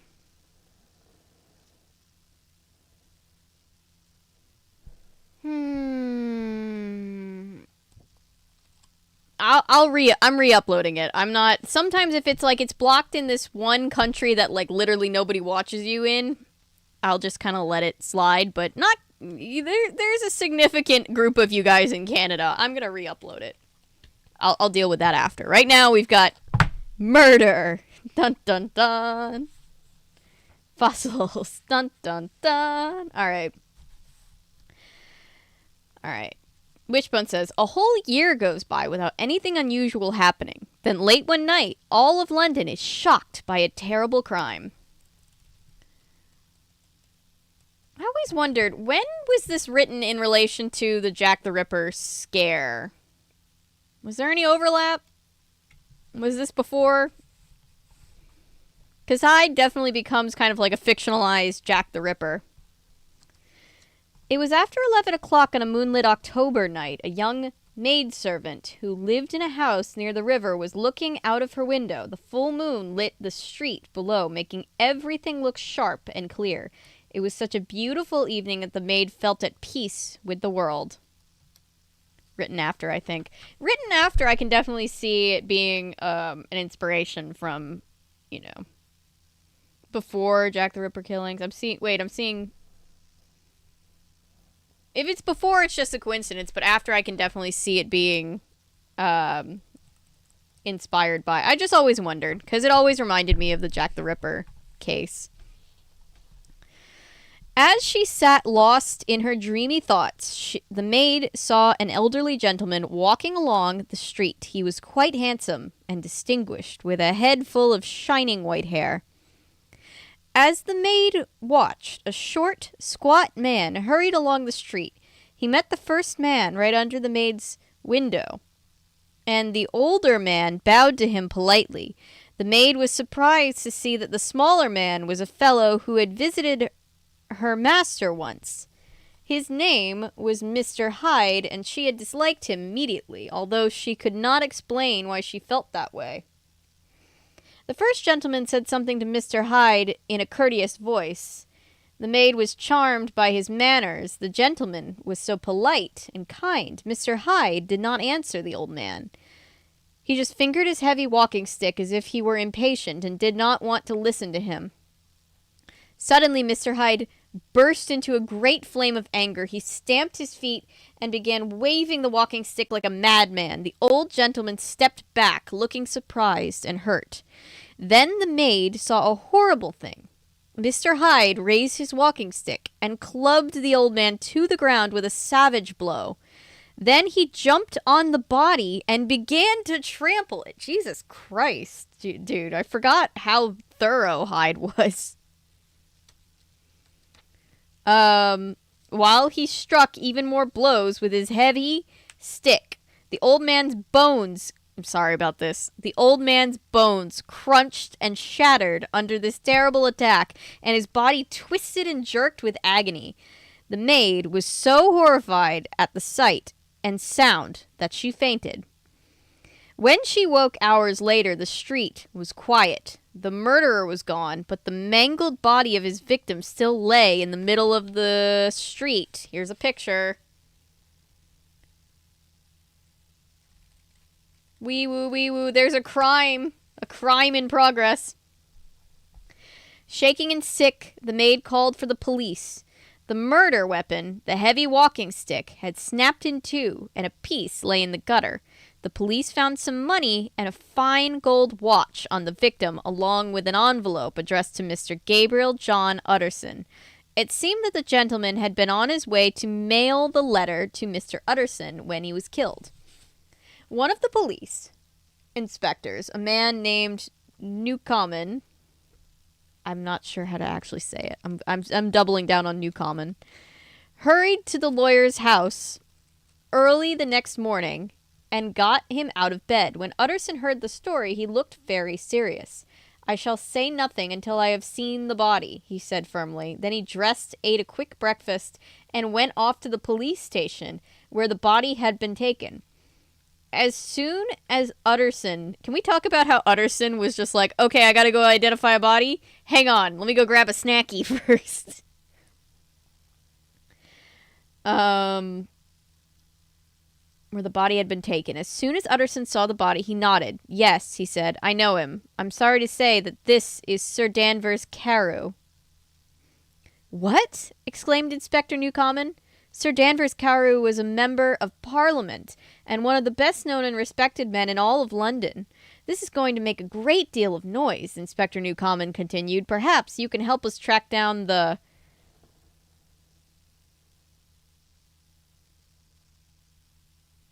True, gotta eat.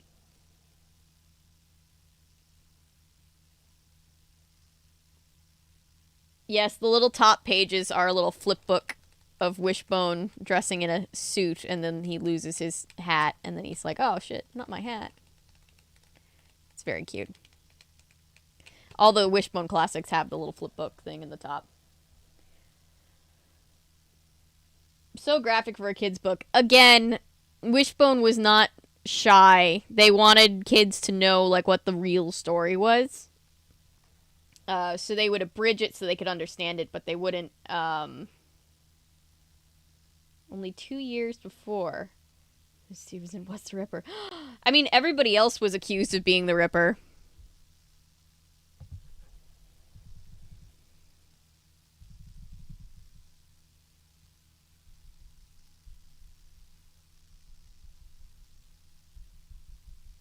Being the murderer since performance was so convincing. I didn't know that.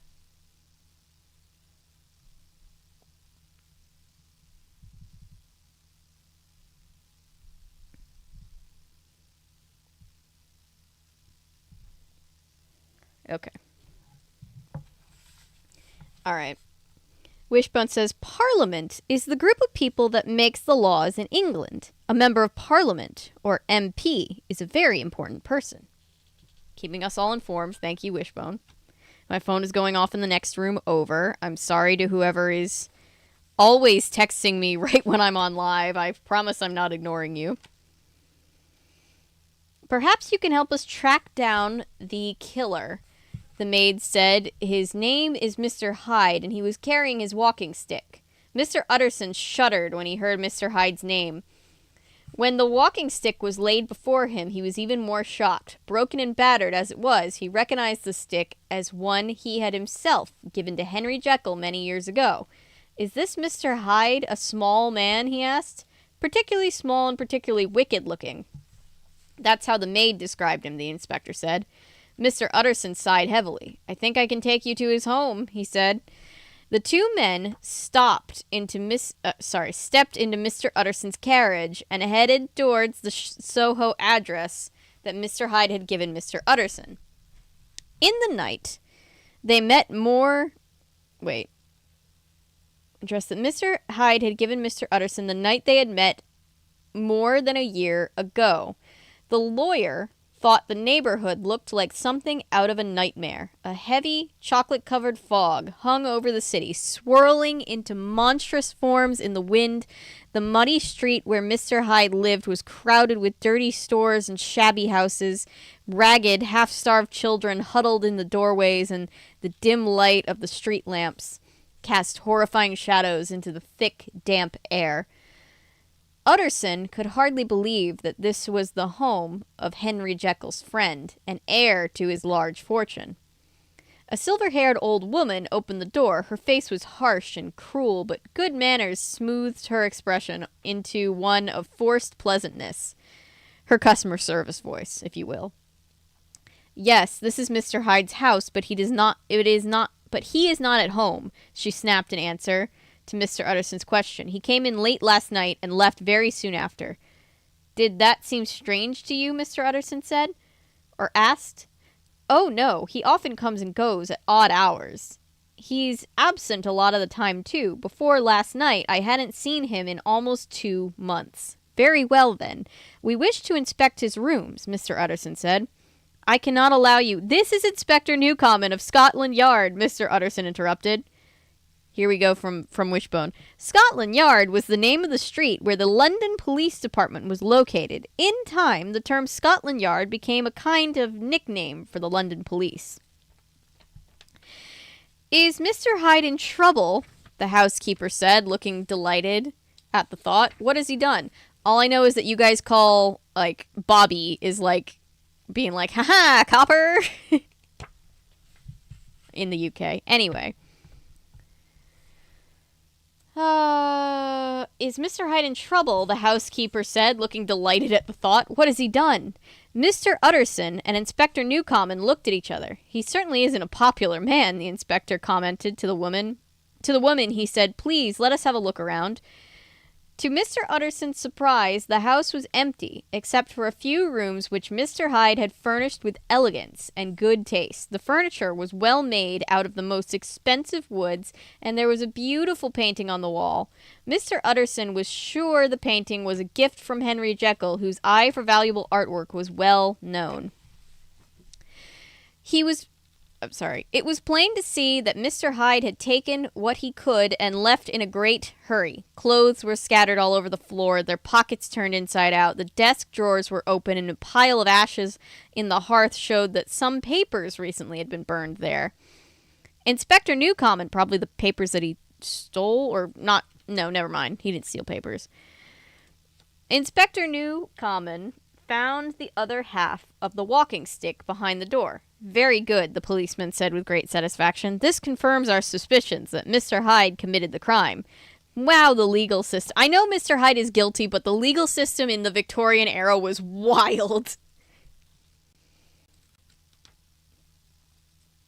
Mr. Utterson nodded. He was filled with dread as the evidence that proved that Mr. Hyde was indeed a vicious murderer. Inspector Newcomen sifted through the ashes of the fire and found part of Mr. Hyde's checkbook. My brain wanted to read cheekbone, and I was like, it's not that violent. Checkbook. There were several £1,000s in the account.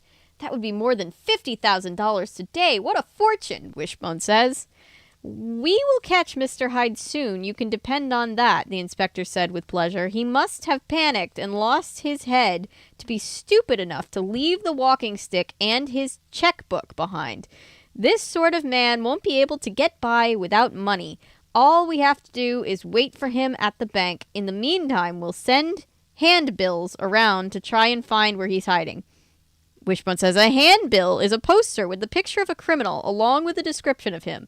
It's like a wanted poster. I actually did not know that. Thank you, Wishbone. I mean, I read this as a child, so I surely knew it at one point, but I forgot. But the handbills could not be made. Although many people had seen Mr. Hyde, no one could really describe him, and the few descriptions the police did get were very different from each other. The only things everyone could agree on were that Mr. Hyde was a small man, and that there was something haunting and disturbing about him.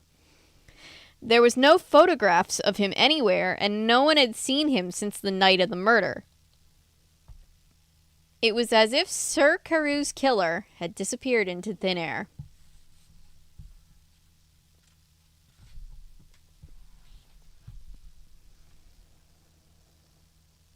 Man's got, but he makes a man of taste and class. Yup. How adorable the top of the page is. Yeah, I know. It is really cute. Yes, if you haven't liked the stream yet, please consider doing so. It takes only a second. It's free and helps other people find us. Also, thank you guys for 8,800 subscribers. We hit that this morning. I can't believe it.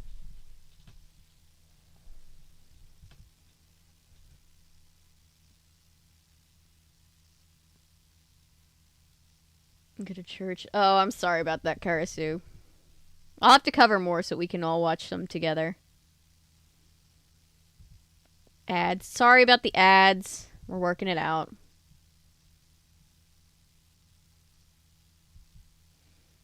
To real world topics that might be difficult for kids. They did that. In the episode, it would always show the kids, Wishbone's owner and his friends, dealing with, like, a current 90s kid problem.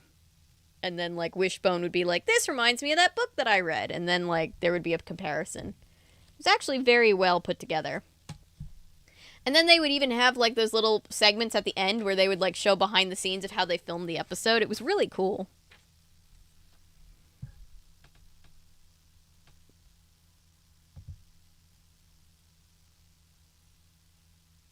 I miss kids' books and your read streams are perfect. Well, I'm glad, Taylor. I'm very glad. I love reading this kind of stuff. This channel is all about the nostalgic and kind of obscure, and I love reading the kids' books that we all kind of forgot. It honestly helps me fall back in love with reading. I've always loved reading, but I kind of went through a slump for a while, and so reading these live has really helped.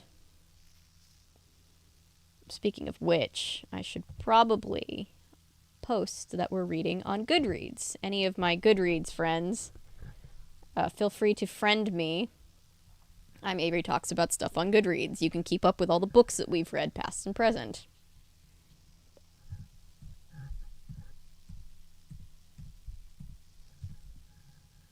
Yes, it would be faster if I put the book down, but now I'm stubborn.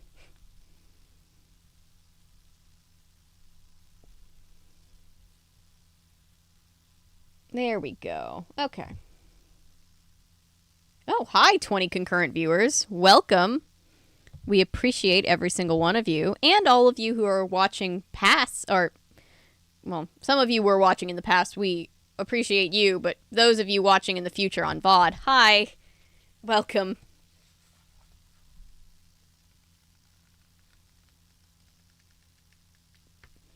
A lot of us who read a lot of kids go through a slump in high school, college because burnout. Yeah, that sounds about right. For kids, but YA stuff scares me. The Wishbone PC game. I never played the PC game. I don't think I knew about the PC game. Although everything had one, so that's not really surprising. You sleep. Just gonna say love you. Thank you. Thank you so much. We appreciate you. Chapter 6, Clues in a Letter. Wishbone says, does Dr. Jekyll realize that his friend Mr. Hyde has committed a murder?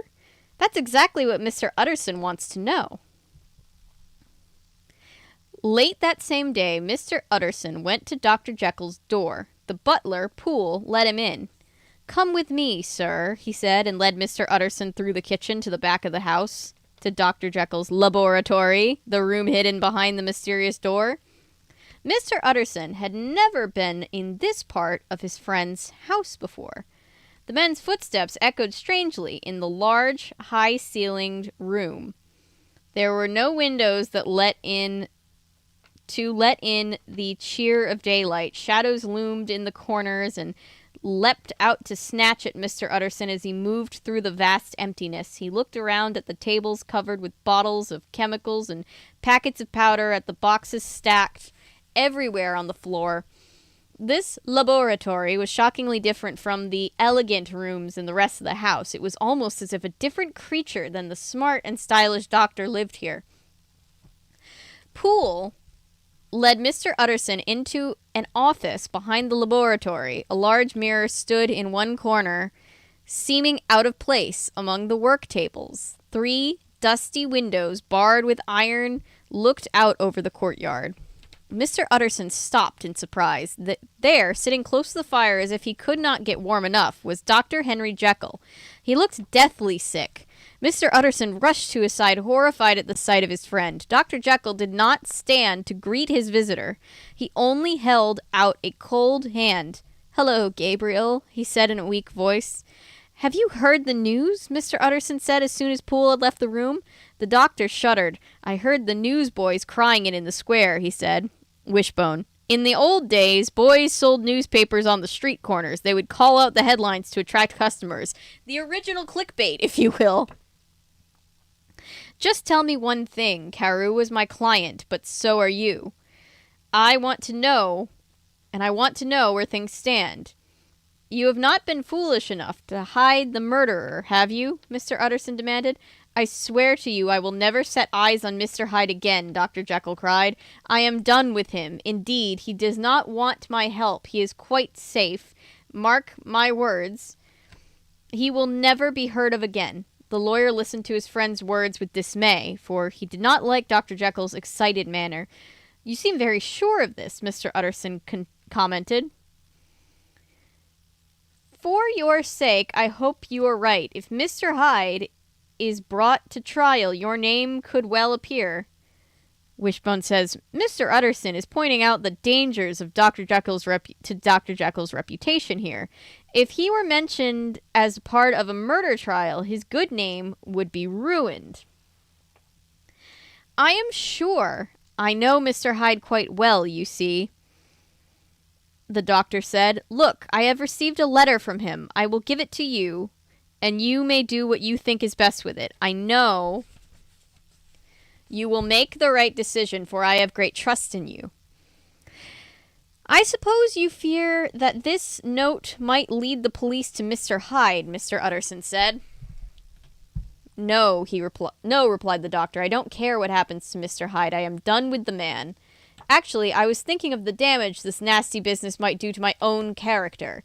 Mr. Utterson was surprised at his friend's selfishness. How could he think only of his own reputation when a man lay savagely murdered? But a part of him was relieved as well, for Dr. Jekyll's concern for his reputation made him seem less crazed and strange. All right, the lawyer said. Let me see the letter. Dr. Jekyll handed Mr. Utterson a piece of paper. It read, Dear Dr. Jekyll, you have always been very helpful to me, and I can never repay you for your generosity. You need not worry about my safety now, for I have a sure means of escape. Edward Hyde. Mr. Utterson was filled with relief as he read those words. This letter made it sound as if Dr. Jekyll was just helping out a man in need. There was no sign of a threat or blackmail. Perhaps I should not have suspected the worst after all, Mr. Utterson thought, feeling guilty. He studied the murderer's signature, which was written in odd, upright hand. Do you have it, the envelope? He asked. No, I burned it before I thought better of it, but it bore no postmark. The note must have been brought by a messenger. I want to ask you one question, Mr. Utterson said. Did Mr. Hyde force you to write your will so that he would inherit everything if you ever disappeared? The question seemed to terrify Dr. Jekyll. He leaned back in his chair and looked like he might faint. Then he swallowed hard and nodded. I knew it, Mr. Utterson said. He meant to murder you. You have had a narrow escape. I have had a lesson, Dr. Jekyll replied. Oh, what a lesson I have had. He covered his face with his hands. On his way out, Mr. Utterson stopped to talk to Poole. Dr. Jekyll received a letter today, he said. Who was the messenger? Nothing came by messenger today, sir, said Poole, looking surprised. There were no letters in the mail today either, only advertisements. Mr. Utterson was troubled by the news. It seemed Mr. Hyde's note had come by the laboratory door. It might have even been written right in Dr. Jekyll's office. Had Mr. Hyde threatened Dr. Jekyll into writing the note? Mr. Utterson shuddered at the horrifying picture that sprang into his mind. Mr. Hyde looming over the helpless doctor and threatening to murder if he did not do as Mr. Hyde demanded. Special edition, the newsboys were shouting. Shocking murder of an MP. Mr. Utterson listened to their cries with dread. They were speaking of the death of his friend and client. He wondered if the good name of another friend, Henry Jekyll, would soon be sucked down into the darkness of this crime. What should I do? Mr. Utterson asked himself. If I help catch Sir Carewe's murder, I may... Wouldn't it be murderer? Anyway, I may harm Henry Jekyll, my closest friend. If only someone could give me advice on how to solve this ticklish problem. It was hard for the lawyer to ask for another person's help, for he had always depended on himself. But this case was too important to let his pride get in the way. Mr. Utterson went home and sat down before the fire. His head clerk, Mr. Guest, came in and sat beside him, for the two were old friends. Mr. Utterson was glad to be inside, in the company of a friend, being beside a comforting fire. Outside, the fog still hung over the city, lit here and there by the hazy glow of the street lamps. The gloomy air rang with the roar of London's traffic, as if some great, harsh wind were racing through the streets.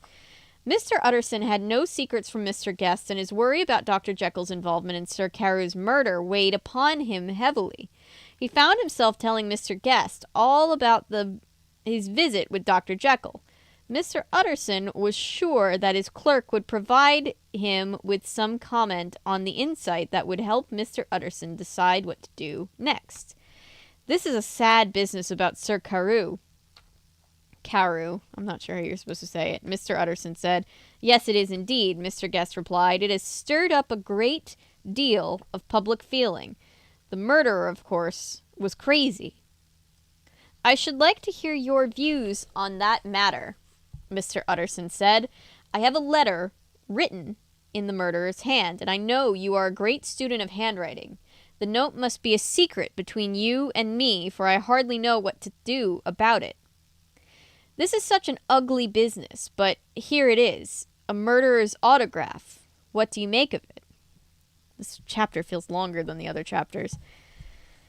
Mr. Guest's eyes brightened as Mr. Utterson handed him the note. He's a true crime girly. The clerk studied it for a long moment. No, I don't think the writer is crazy, he said at last, but I will say this is written in very odd hand. In a very odd hand. From what I know, the writer is a very odd man, Mr. Utterson commented. Just then a servant entered with the note from Mr. Utterson. Mr. Guest glanced at the handwriting on the envelope. Is that from Dr. Jekyll? He asked when Mr. Utterson nodded. The clerk added, I thought I recognized the writing. Is it anything private? No, just an invitation to dinner, Mr. Utterson replied. Why, do you want to see it? Yes, I do. Mr. Guest laid the sheet of paper beside the note from Mr. Hyde and carefully compared the two. Very interesting, he remarked. Why do you say that? Mr. Utterson asked. The handwriting is very much the same. Only the slant of the letters is different. Otherwise, the two are practically identical. How strange, Mr. Utterson said. From what Mr. Guest had said, Mr. Utterson had the feeling Dr. Jekyll might have forged the note from Mr. Hyde. Wishbone says, a forgery is when someone writes and signs a document in another person's handwriting. It's a general, broad term, but sure. Mr. Guest, please don't speak of this note to anyone. Of course not, the clerk agreed. After his friend had left, Mr. Utterson put the note in the safe. His hands were trembling so hard that he could barely turn the dial to lock the horrible paper out of sight. Why would Henry Jekyll forge a letter from a murderer? He asked himself. The very thought made his blood run cold in his veins. Wishbone says, what's going on here? Did Dr. Jekyll write that note from Mr. Hyde? And how can he be so sure that Mr. Hyde is gone forever? I think the doctor knows a lot more than he's telling. That he does, Wishbone.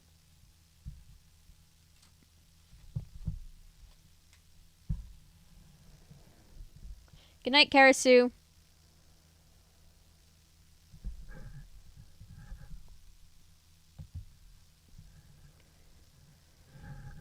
Amanda, hi. For a reason I'm having flashback to the VeggieTales parody. I forgot there was a VeggieTales parody of this. Did you catch the episode Hunchback of Notre Dame? I did. I don't remember it too well. Showed photography for crowd scenes. First filmmaking clicked with me. Yes! Yeah, when they did like the tiling. I remember that.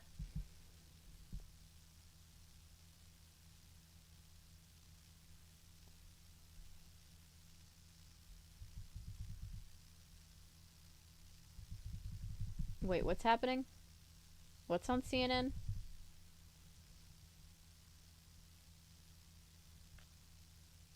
We read the Frankenstein book. I haven't covered the episode.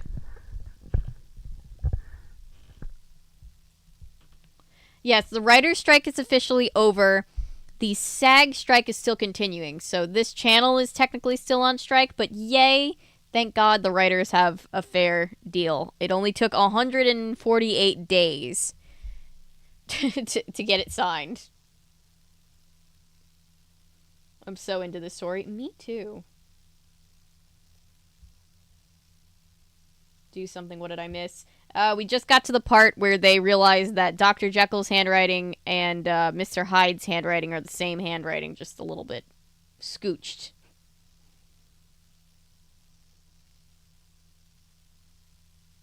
I love Wishbone. I legit thought I was the only one who remembered the little doggy. That's what I love about this channel. I love being like, nope, we all remember it. Sorry, I had to step away and talk. Don't be sorry. Life insurance policy was on real fast. Hopefully chat was behaving. Chat was very much on their best behavior. We are all good.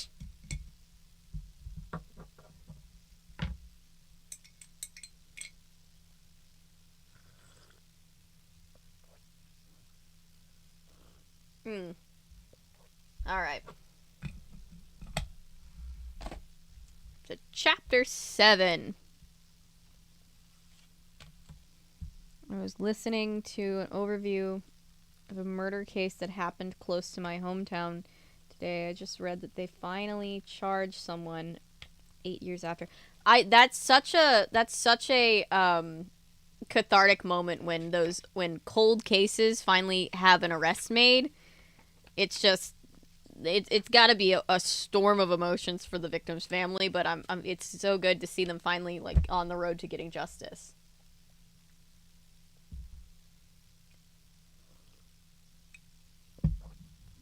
To borrow a term from Bose, I love justice. Justice is so cool.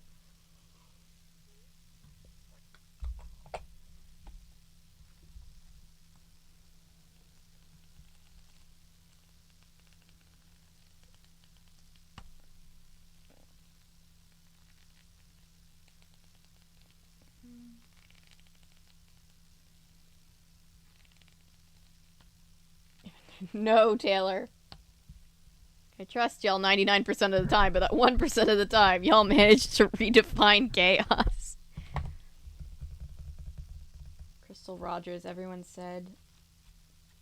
Shiny shit happening with the police force covering it. Oh, one of those. I hate those.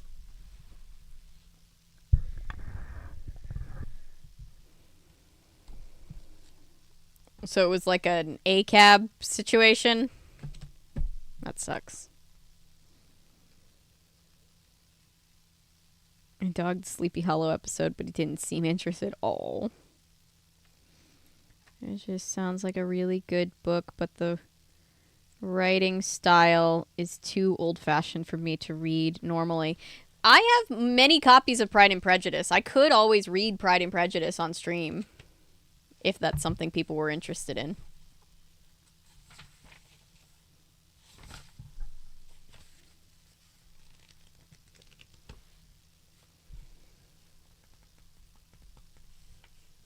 Alright, chapter 7, Strange Behavior. Months passed. In spite of the huge reward offered for the capture of Edward Hyde, the murderer could not be found. Many people came forward with stories of the man's past and the many hateful, cruel things he had done, but there was not so much as a hint to where he might be. Even the police, who had tracked down many a criminal, had never seen anything like this complete disappearance. From the time he left his house in Soho on the morning of the murder. Isn't Soho like a really bougie place nowadays in London? I think it's funny that they're just like the dark and dingy world of Soho. There was no trace of Mr. Hyde anywhere. It was as if he no longer existed. Now that the evil influence of Mr. Hyde was gone, Dr. Jekyll was like a new man. He began to appear in public once more. He took up with his old friends, he went to parties, and he seemed to be enjoying life again. On January 8th, Dr. Jekyll invited Mr. Utterson and several others to his house for dinner. Dr. Jekyll's old friend, Dr. Lanyon, was also there, and it seemed as if any disagreements between the two had been forgotten. Everyone had a merry evening. It was just like old times, Mr. Utterson thought happily as he went home that night. We have a picture. But when Mr. Utterson went to visit Dr. Jekyll on January 12th, he was turned away at the door. The same thing happened over the next few days. Dr. Jekyll will see no one, Poole told him. Isn't it funny how much they make romance a central plot of the musical when, like, romance has nothing to do with the original book? Interested in any Jane Austen read streams? Sense and Sensibility is one of my favorites. Yes, I actually have four. I think it's Pride and Prejudice, Sense and Sensibility, Emma, and I guess Persuasion, all in a big Barnes and Noble exclusive book. It's very nice. So we could read any of those. I could read along with you. It would be cool. That would be fun. We should plan to do that. Pride and Prejudice. I've read it so many times. I studied a lot of the adaptations of Jekyll and Hyde, and like 98% of them have some level of romance. I guess they thought it needed it, but like it really doesn't. It's just kind of there. When they shoehorn in the romance, it's just kind of like, meh. I wonder what Robert Louis Stevenson would have thought of it.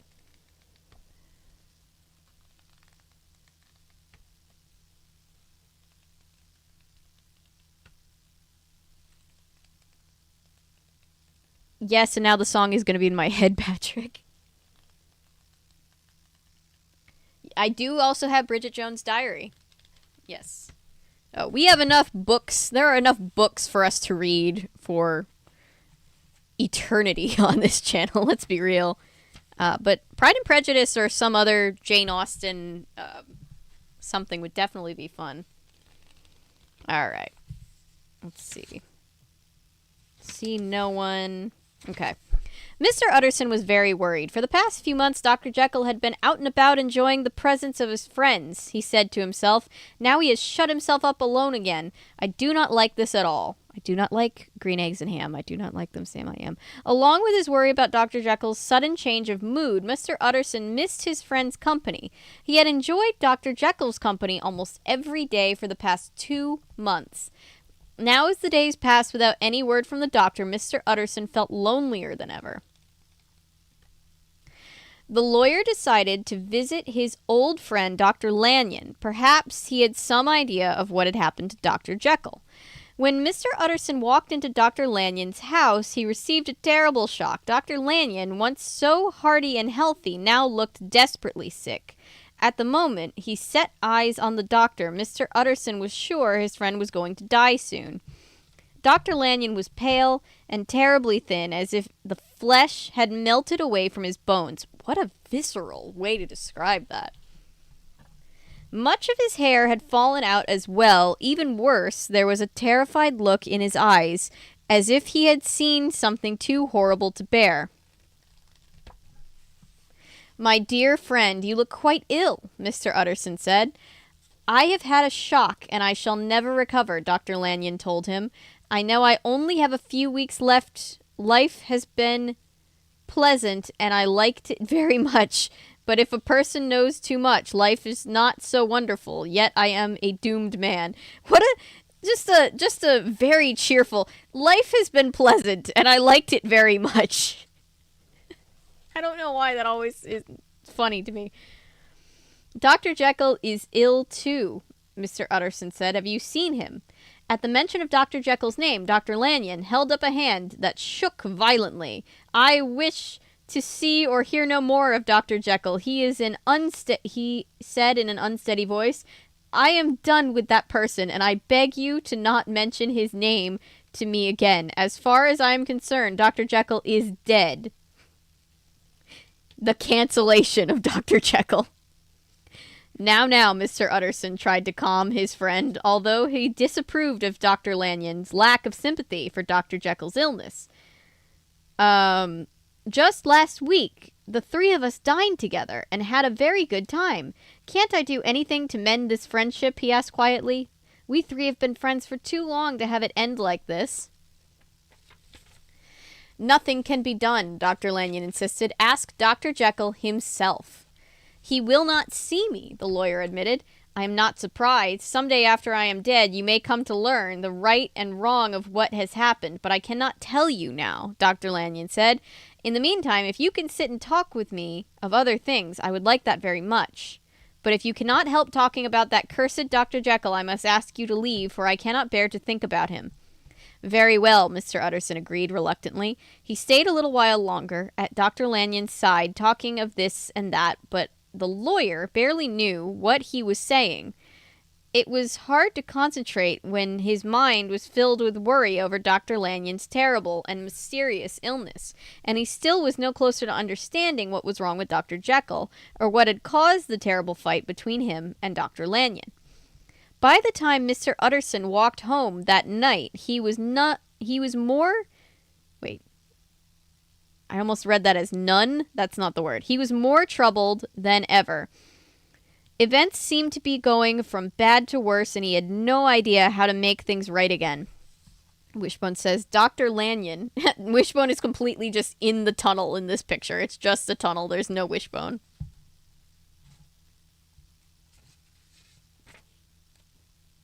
For the next 3 pages. It's just a tunnel.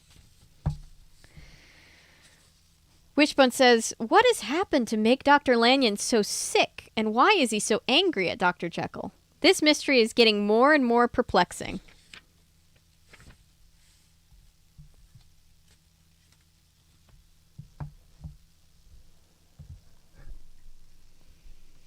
Taming of the Shrew is such a weird play. Why adapt it for modern audiences? For a while. I assume we're talking about 10 Things I Hate About You, which I actually really do enjoy.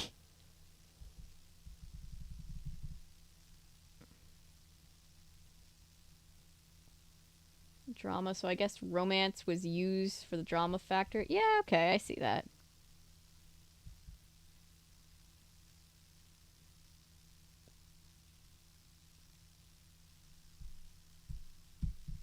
I don't think I knew Bridget Jones's Diary was based directly on Pride and Prejudice.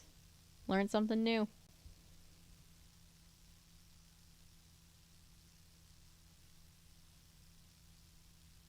What? I'm so confused.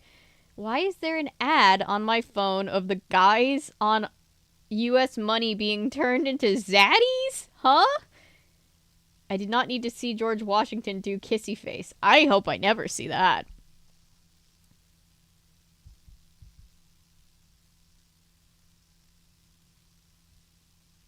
Sorry about the ads. 10 Things I Hate About You. Yep. I do very much enjoy 10 Things I Hate About You. It's a movie that you can kind of put on when you're sick and kind of is just a feel good movie, I guess you could say. The little flip book is so cute.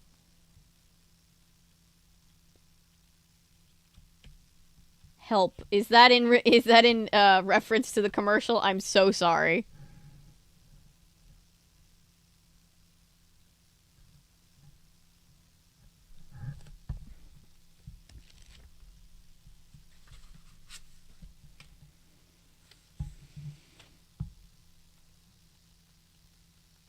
It was on a game on my phone. I hope I never run into that, but I feel like now my phone is listening to me and it's just like, Zaddy George Washington, you say?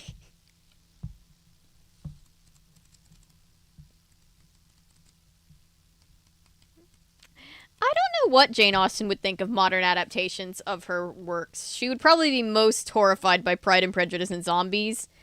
Although she was very much a fan of a good, sarcastic, snarky comment. So I do feel like there's a part of Jane Austen that really would like a good rom-com, so maybe she'd like it. I don't know. It's a fun thought experiment. Oh, she'd be very not braced for the, let's say, more modern aspects of, Bridget Jones's Diary. All right, Chapter 8, Dr. Jekyll's Explanation. Wishbone says, as soon as he got home from Dr. Lanyon's that night, Mr. Utterson sat down and wrote a letter to Dr. Jekyll. He demanded an explanation for why the doctor had refused to see him, and he also asked what had happened between Dr. Jekyll and Dr. Lanyon to cause their terrible fight. The very next day, the lawyer received Dr. Jekyll's reply. Mr. Utterson quickly unfolded the pages of Dr. Jekyll's letter.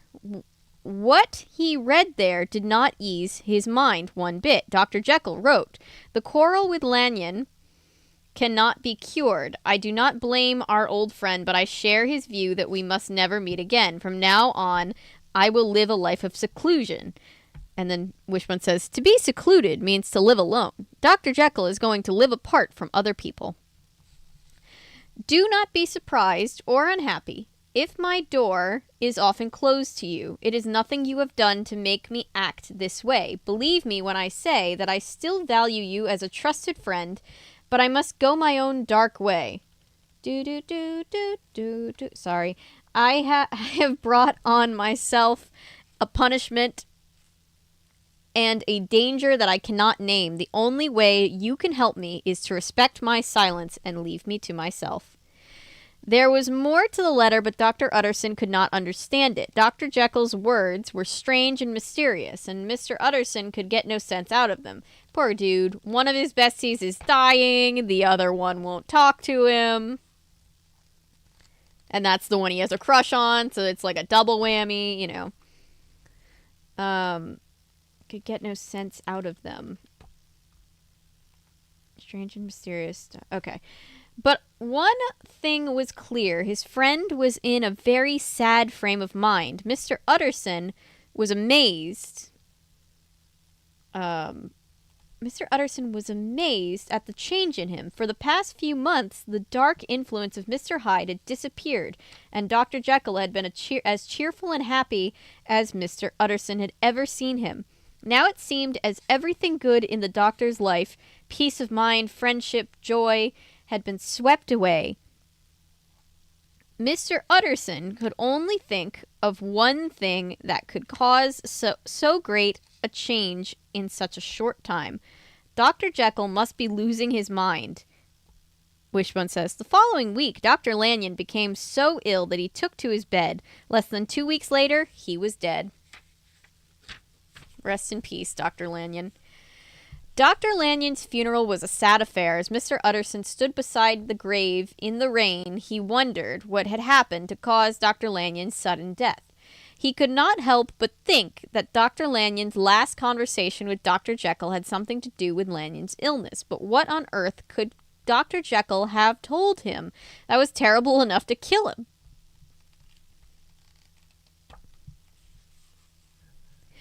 The night after Dr. Lanyon's funeral, Mr. Utterson went into his office and locked the door behind him.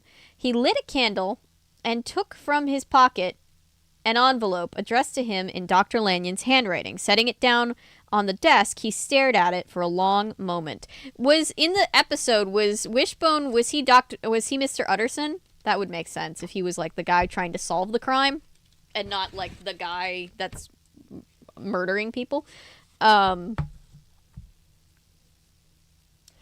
Private, read the words on the front of the envelope, for the hands of G.J. Utterson alone, in case of his death to be destroyed unread. Signed, Dr. Hasty Lanyon. Not sure how to say it. Mr. Utterson held the envelope in his hands for a long moment, but he could not make his fingers tear the packet open. Something held him back. Some dark dread that told him bad news lay within. Go ahead, man. Do your duty, he muttered to himself at last and broke the seal. I need to get a sip of my drink.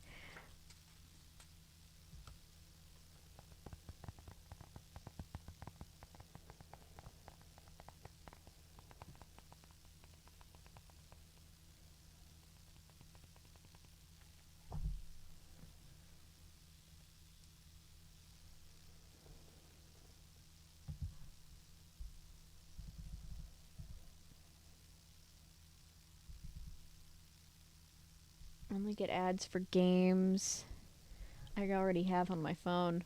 Huh.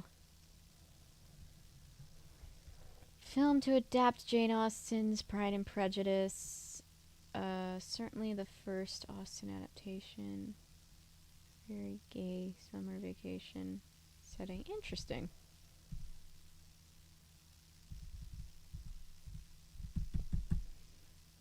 Oh,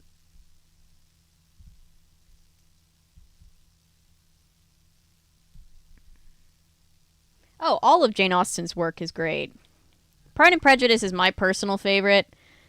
But they're all amazing. Emma is also amazing. Sense and Sensibility, they're all amazing. I would not survive in this time. I don't care if it says destroy on contact. I'm opening it.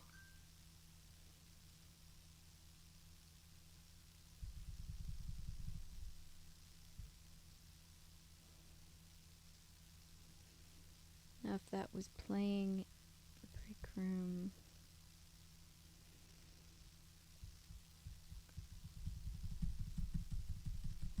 Yeah. When I can, I want to do the Tim Burton Sleepy Hollow because I very much enjoy that movie.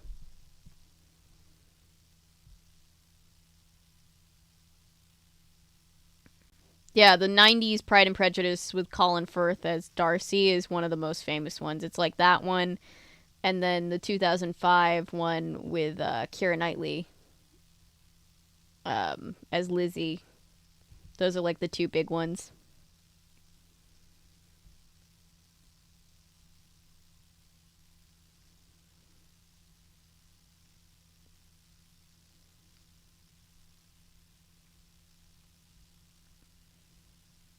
Frankenstein throw blanket from Spirit Halloween. Ooh! I want to cover the Spirit Halloween movie when I can. I don't know when that'll be. I never actually got a drink of my drink, did I?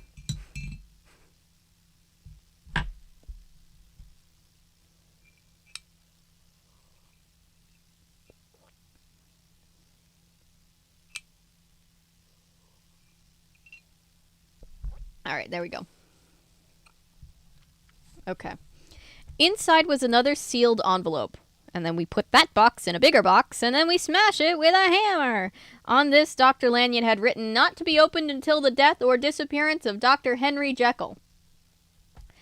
Mr. Utterson could not believe his eyes. Death or disappearance. Those were the very same words Dr. Jekyll had written in his will. But hadn't the terms of the will been forced on Dr. Jekyll by Mr. Hyde, who had long since disappeared? Why would Dr. Lanyon need to write about a possible disappearance here? More than anything, Utterson wanted to open that envelope and read its contents. Dr. Lanyon is dead, a voice whispered in his mind. He will not know if you disobey his wishes and open this envelope. And whatever is inside there might give you some clues to help Dr. Jekyll. Yes, but spiritualism is also on the rise, so he might haunt your ass. It's the Victorian era.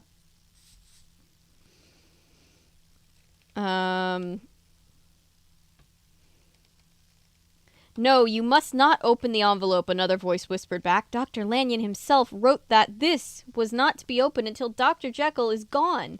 It is your duty as his lawyer and his friend to follow his wishes. In the end, Mr. Utterson's sense of duty won the battle. He placed the sealed envelope in his safe and locked the door. Wishbone says, I can't stand it. What was in that envelope? I just know it's the answer to the mystery.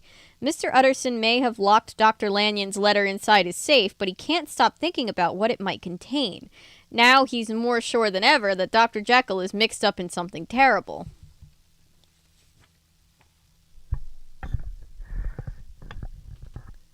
As a third grader, you were to be reading Wishbone book. I think it was one of the original ones. Nice!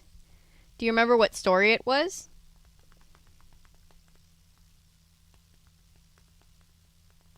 The new Agatha Christie movie was good. Oh, good!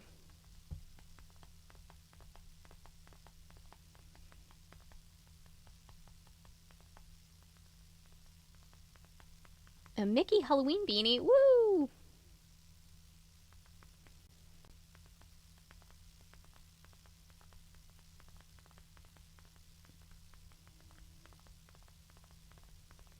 Ah, copy. Just wondering.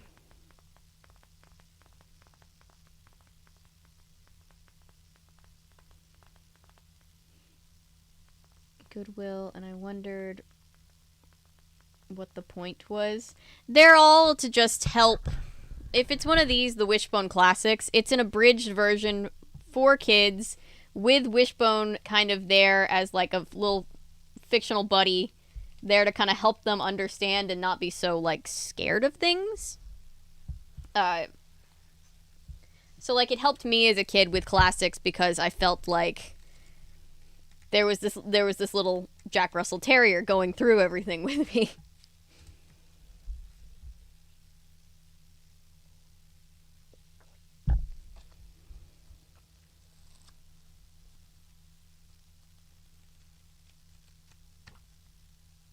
I have not seen See How They Run. Chapter 9, Meeting at the Window.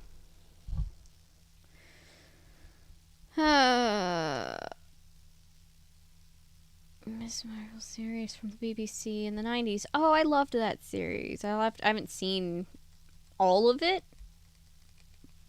but the bits that I've seen seems charming. Reread the book and the original Jekyll and Hyde all the time.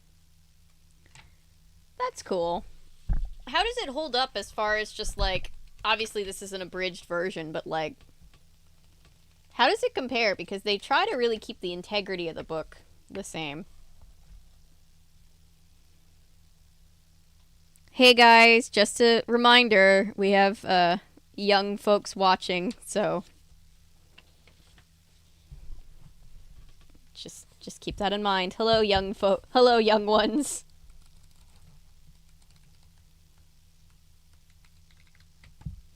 Okay.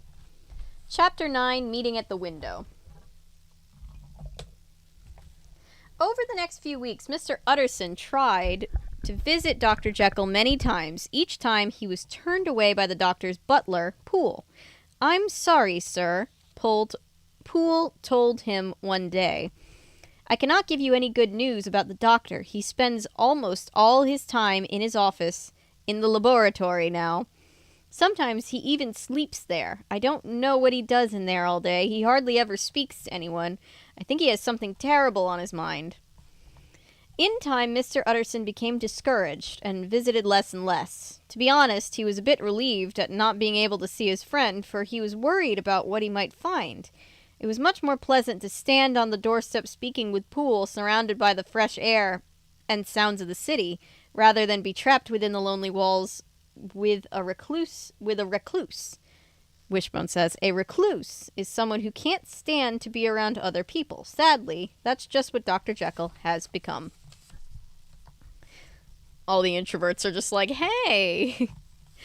One Sunday, Mr. Utterson was taking his usual walk with his friend, Mr. Enfield. The two happened to pass the side street with the ugly door, the door both men had seen Mr. Hyde use. "Well, that story is at an end, at least," Mr. Enfield said. "I think we shall never see Mr. Hyde again." "I hope not," Mr. Utterson said. Did I ever tell you that I saw him once? I felt the same sickening disgust you did. It was impossible not to hate the man on sight," Mr. Enfield agreed. "By the way, I certainly was surprised when I found out that this was the back door to Dr. Jekyll's house. How strange that those two should know each other." "Yes," Mr. Utterson agreed. "Let us step into the courtyard and have a look in Jekyll's window. To tell you the truth, I am worried about the poor man. I think it would do him good to see us, even if we just waved to him through the window." The two men went around into the little courtyard where the three windows looked into Dr. Jekyll's office. The middle window was halfway open. Sitting inside was Dr. Jekyll, looking as heartbroken and lonely as a prisoner shut away from the light of day. "How good to see you," Mr. Utterson exclaimed at the sight of his friend. "I hope you're feeling better." "No, I am very sick," Dr. Jekyll responded in a quiet voice. I will not last long, thank goodness." "You stay indoors too much," Mr. Utterson said. "You need some fresh air. Come now." Get your coat and hat and take a walk with us. You are kind to ask me, Dr. Jekyll said, and I would like very much to come along. But no, it's impossible. I dare not do it. He sighed heavily. I am glad to see you. I would ask you in, but the place is really not fixed up for company. Well then, we can stay right here and speak with you through the window, Mr. Utterson said. That is just what I was about to say, the doctor said with a smile, but then the words were hardly out of his mouth when the smile was ripped from his face. In its place was such a look of terror and despair that it froze the blood of both Mr. Utterson and Mr. Enfield. Dr. Jekyll slammed the window shut. But it was too late. His visitors had seen the strange twisted horror on the doctor's face all too clearly. Here's a picture, there's him in the window, and then there's them being like, oh no! The gentleman hurried out of the courtyard without a word. It wasn't until they had reached the busy main street they were surrounded by cheerful bustle of crowds again that Mr. Utterson glanced to his friend's face. Mr. Enfield was pale, and his eyes were filled with fear as if he had just seen something too monstrous to speak of. Mr. Utterson knew his own face bore a look of answering fright. A look of sheer terror passed between them. This is what we read the first page, the little snippet. God help the poor man, Mr. Utterson murmured. Mr. Enfield nodded. Then the two walked on in silence, a silence filled with dread. Wishbone says, Mr. Utterson and Mr. Enfield have received a terrible shock. Mr. Utterson doesn't even know how to help Dr. Jekyll now. Things have gone much too far. Be warned, things are about to get even stranger and very dangerous. Buckle up. All right. Let's take a second. Relatable. Good night, Patrick. Hello, Sophia.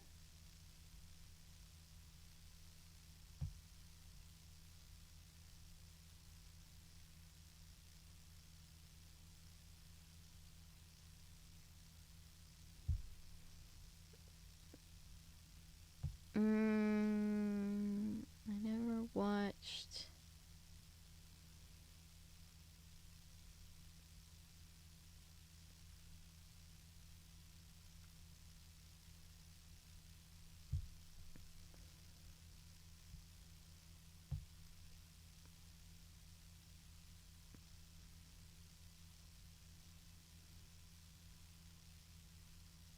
Stay on track pretty well. Okay.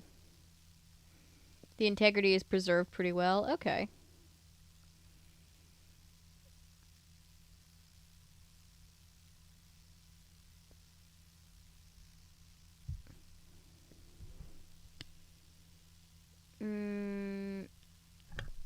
Dracula.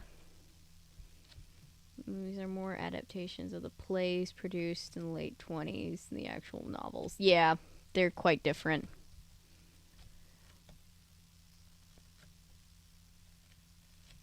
One of my novel ideas again. Finally, yay! Congratulations, Ellery. This cup? I love this cup.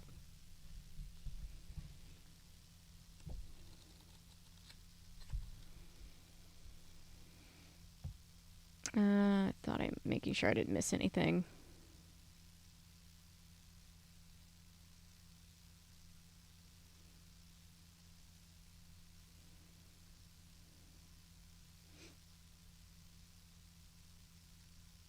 All right. Ooh, and pink. Nice.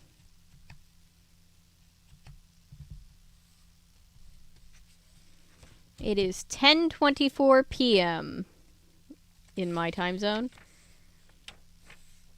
for books and finding out somebody already wrote them before I could. We'll just write it in your way.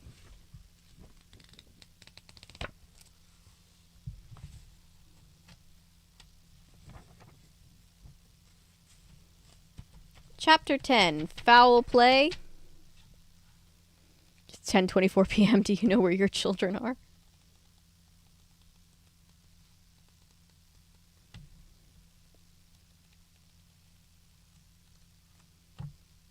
Medieval political drama. That sounds very fun.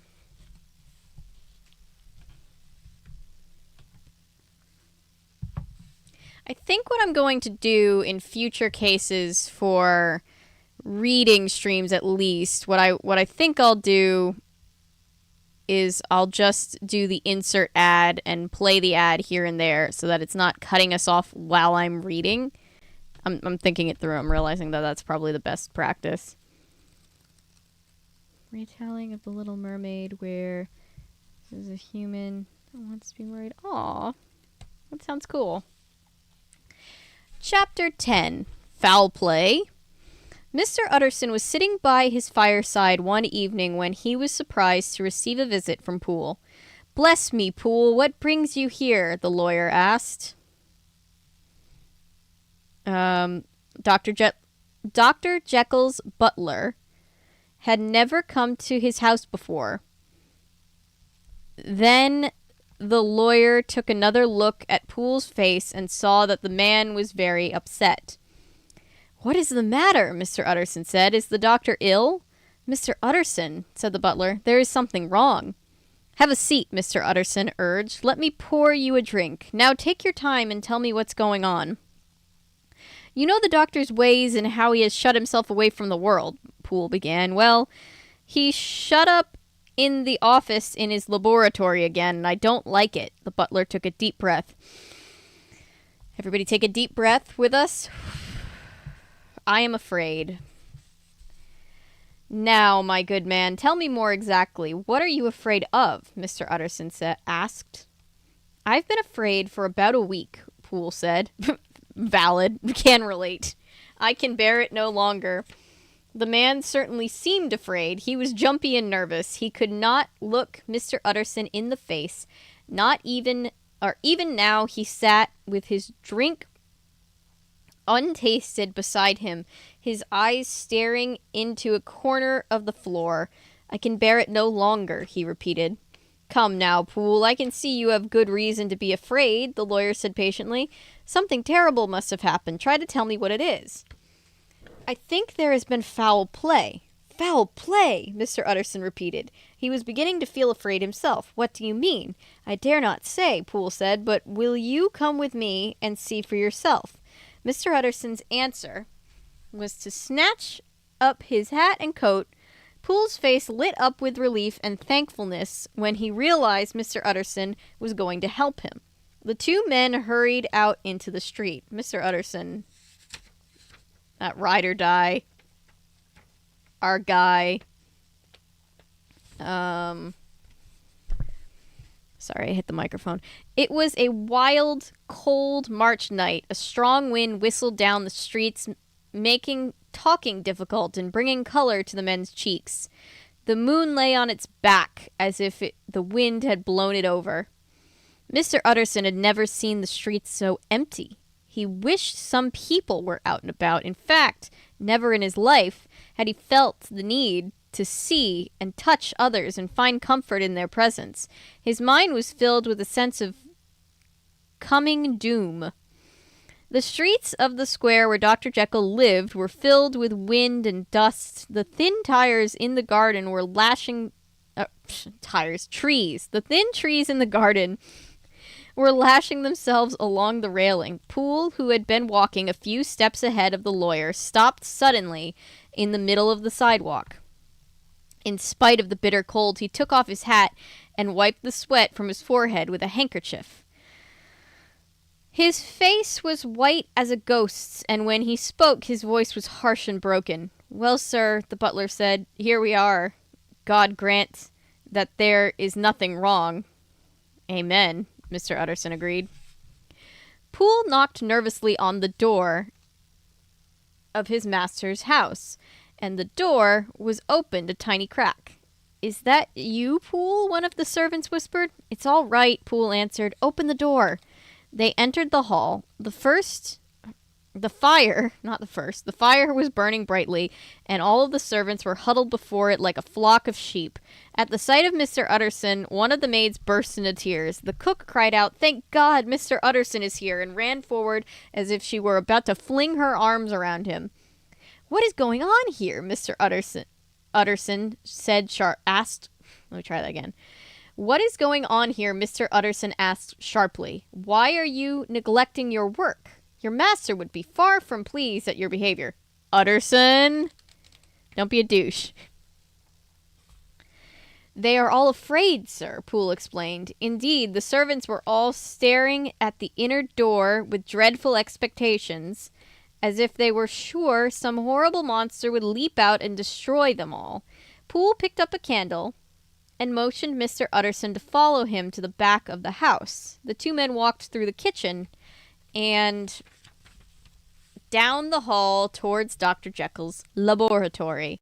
Now, sir, Mr. Poole said, I want you to listen and not say a word, and if he asks you in, don't go.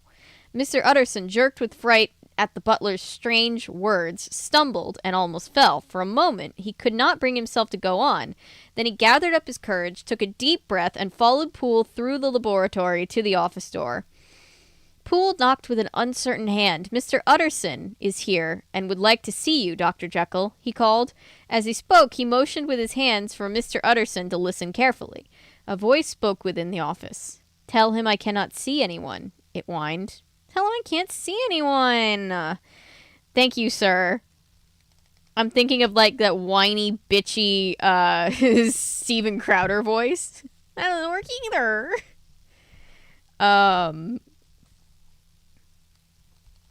Thank you, sir, Poole answered.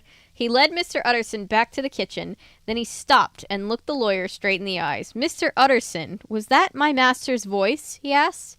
It seems much changed, the lawyer replied nervously. He searched Poole's face for some explanation of the strange goings-on. Changed, repeated the butler. I should say so. I've worked for Dr. Jekyll for 20 years, and I think I know the sound of his voice. I tell you, the doctor has been done away with. It happened 8 days ago. When we heard him scream, I don't know who is in there now, but he cries out to heaven in a terrible voice. You wouldn't like to hear those cries, Mr. Utterson. They would chill your soul.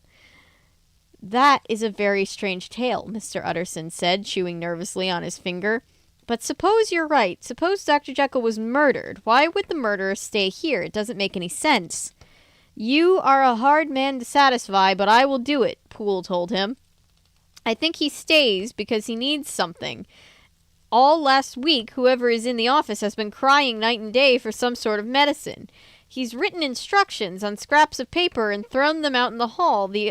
Other than those notes, we never hear from him. He doesn't even come out to eat. We leave his meals outside the door and he smuggles them in when no one's looking. Meanwhile, he sends me to the chemist shops for 2 and 3 times a day to fetch different medicines for him. But every time I bring the chemicals here, there is another paper ordering me to return them because they are not right. Whatever this drug is, he wants it very badly. Wishbone says, a chemist's shop is what we call a drugstore. Do you have any of those notes? Mr. Utterson asked. Poole felt around in his pocket and pulled out a crumpled note. He handed it to the lawyer. It read, Dr. Jekyll sends his best regards to Mr. Maw. He must tell you that the last sample was impure and useless. Some years ago, Dr. Jekyll purchased a large quantity of this chemical from you. I beg you to search with care to find some of that original medicine. If some can be found, forward it to me at once. I will pay anything. I cannot tell you how important it is for me to get some of the old medicine. Up to then, the letter had run calmly enough, but then there was a sudden splutter of the pen, as if Dr. Jekyll could no longer hold back his terror. For God's sake, he had scribbled, Find me some of the old. This is a strange note, Mr. Utterson said. How do you happen to have it open? Did you deliver it as your master asked you to? The man at Maw's was so angry that he threw it back at me as if it were a clod of dirt, Poole explained. Are you sure this is written in the doctor's hand? Mr. Utterson said. I think so, Poole said, but what difference does that make? I've seen the man who wrote this. You've seen him? Mr. Utterson repeated. Astonished how? I came into the laboratory one day and surprised him there. He must have been looking for some of that mysterious medicine, for he was digging around in one of the crates, and he looked up when I came in, cried out, and ran back into the office. I only saw him for a moment, but I tell you, the sight made my hair stand on end. Sir, if that was my master, why did he have a mask over his face? If that was my master, why did he cry out like a rat and run away from me? I think I begin to understand what's going on, Mr. Utterson said slowly. Dr. Jekyll must have one of those diseases that deforms the victim's face. That's why he sounds different, why he wears a mask, why he avoids his friends, and that is why he is so desperate to find the medicine that may cure him. I do so hope he can. It's a sad tale to be sure, but it is not as horrifying as murder. Sir, said the butler, trembling with the strain of his emotions, that man was not my master. Dr. Jekyll is tall and heavy-set. The man I saw was small, almost like a dwarf. Do you think I do not know my master after 20 years? No, sir. I don't know what that terrible creature was, but I am certain it was never Dr. Jekyll. I truly believe that there was murder done. All right, Poole, the lawyer replied. As much as I respect the wishes of your master, and even though that note you have seems to prove he is still alive, your words have convinced me that something is wrong. It is my duty to break down the door and make certain. Mr. Utterson, now you're talking, Poole said with relief. I will help you. There is an axe here in the kitchen, and you can take the fireplace poker for yourself. Mr. Utterson picked up the poker and balanced his hands. Do you understand that we are about to place ourselves in some danger? He asked. I believe I do, sir, Poole replied. Before we go ahead, then, let us tell each other all we know about this matter. That masked figure that you saw, do you have any idea who it was? Do you mean, was it Mr. Hyde? Poole asked, surprised. Why, yes, I think it was. They were the same size and had the same quick way of moving. Besides, who else could have come in by the laboratory door?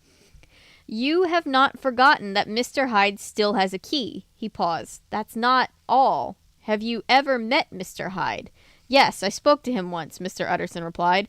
Then you must know as well as the rest of us that there was something strange about the man, something out of a nightmare. I can't put it into words except to say that whatever it was made your blood feel cold and thin. Yes, I have felt that way, Mr. Utterson said.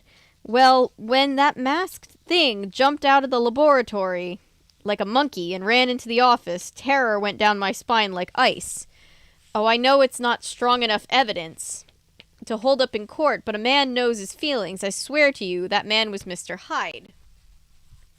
This chapter's kind of long, too. We're getting there. I believe you, Mr. Utterson said. I know something evil would come to Dr. Jekyll's connection with the man. Poor Henry Jekyll is dead, and his murderer still lurks in that room. He tightened his grip on the poker. Let's go.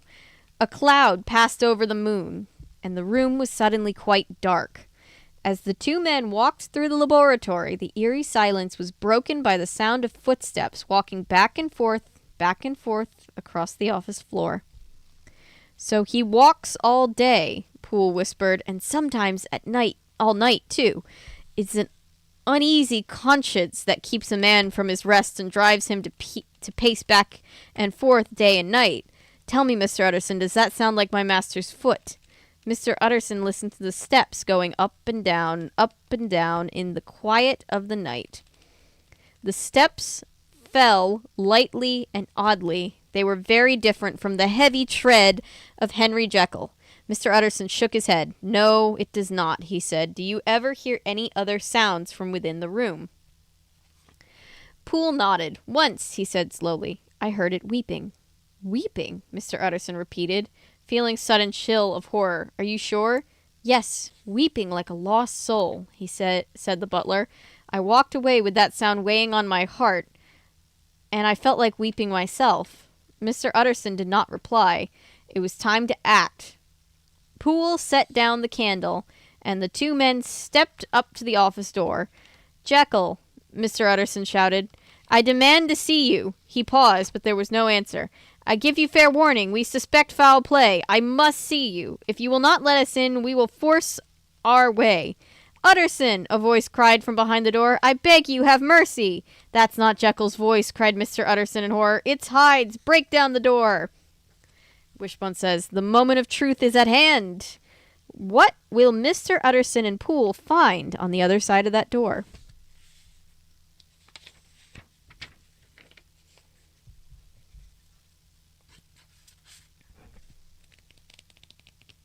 These last couple chapters get extra gnarly, so just be warned. Good night, Amanda. Ooh, boy. Yup.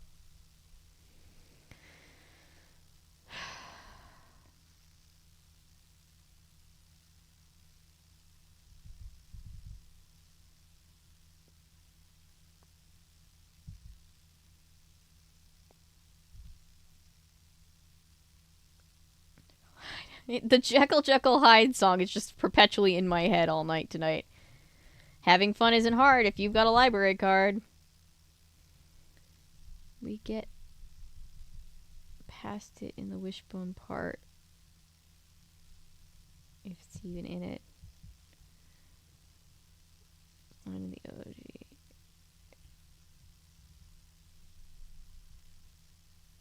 Mr. Hyde, he thought I shall be Mr. Seek. The hide and seek quote was in this book. Yes, they kept it. Good night, Sophia. The butler did it.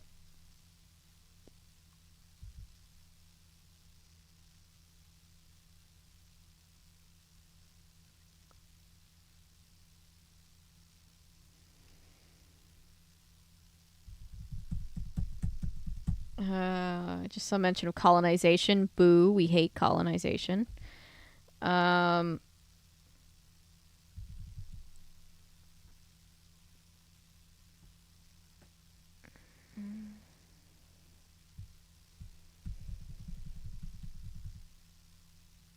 love learning about mythology from all over the world. It's just so interesting. Humans have just told each other such interesting stories since the dawn of time.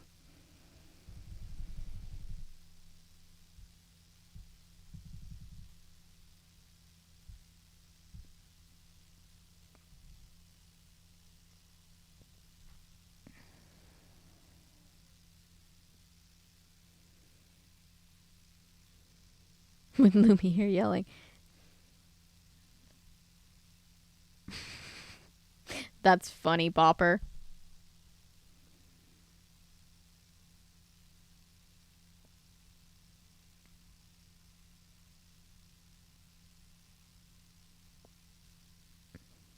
Get as gnarly as you want. RoboCop. Oh, gosh.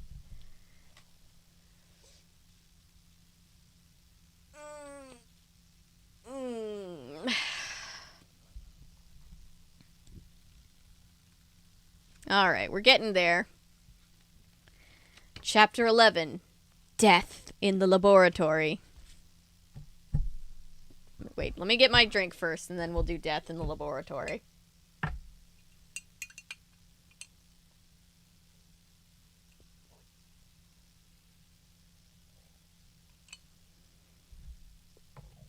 There we go.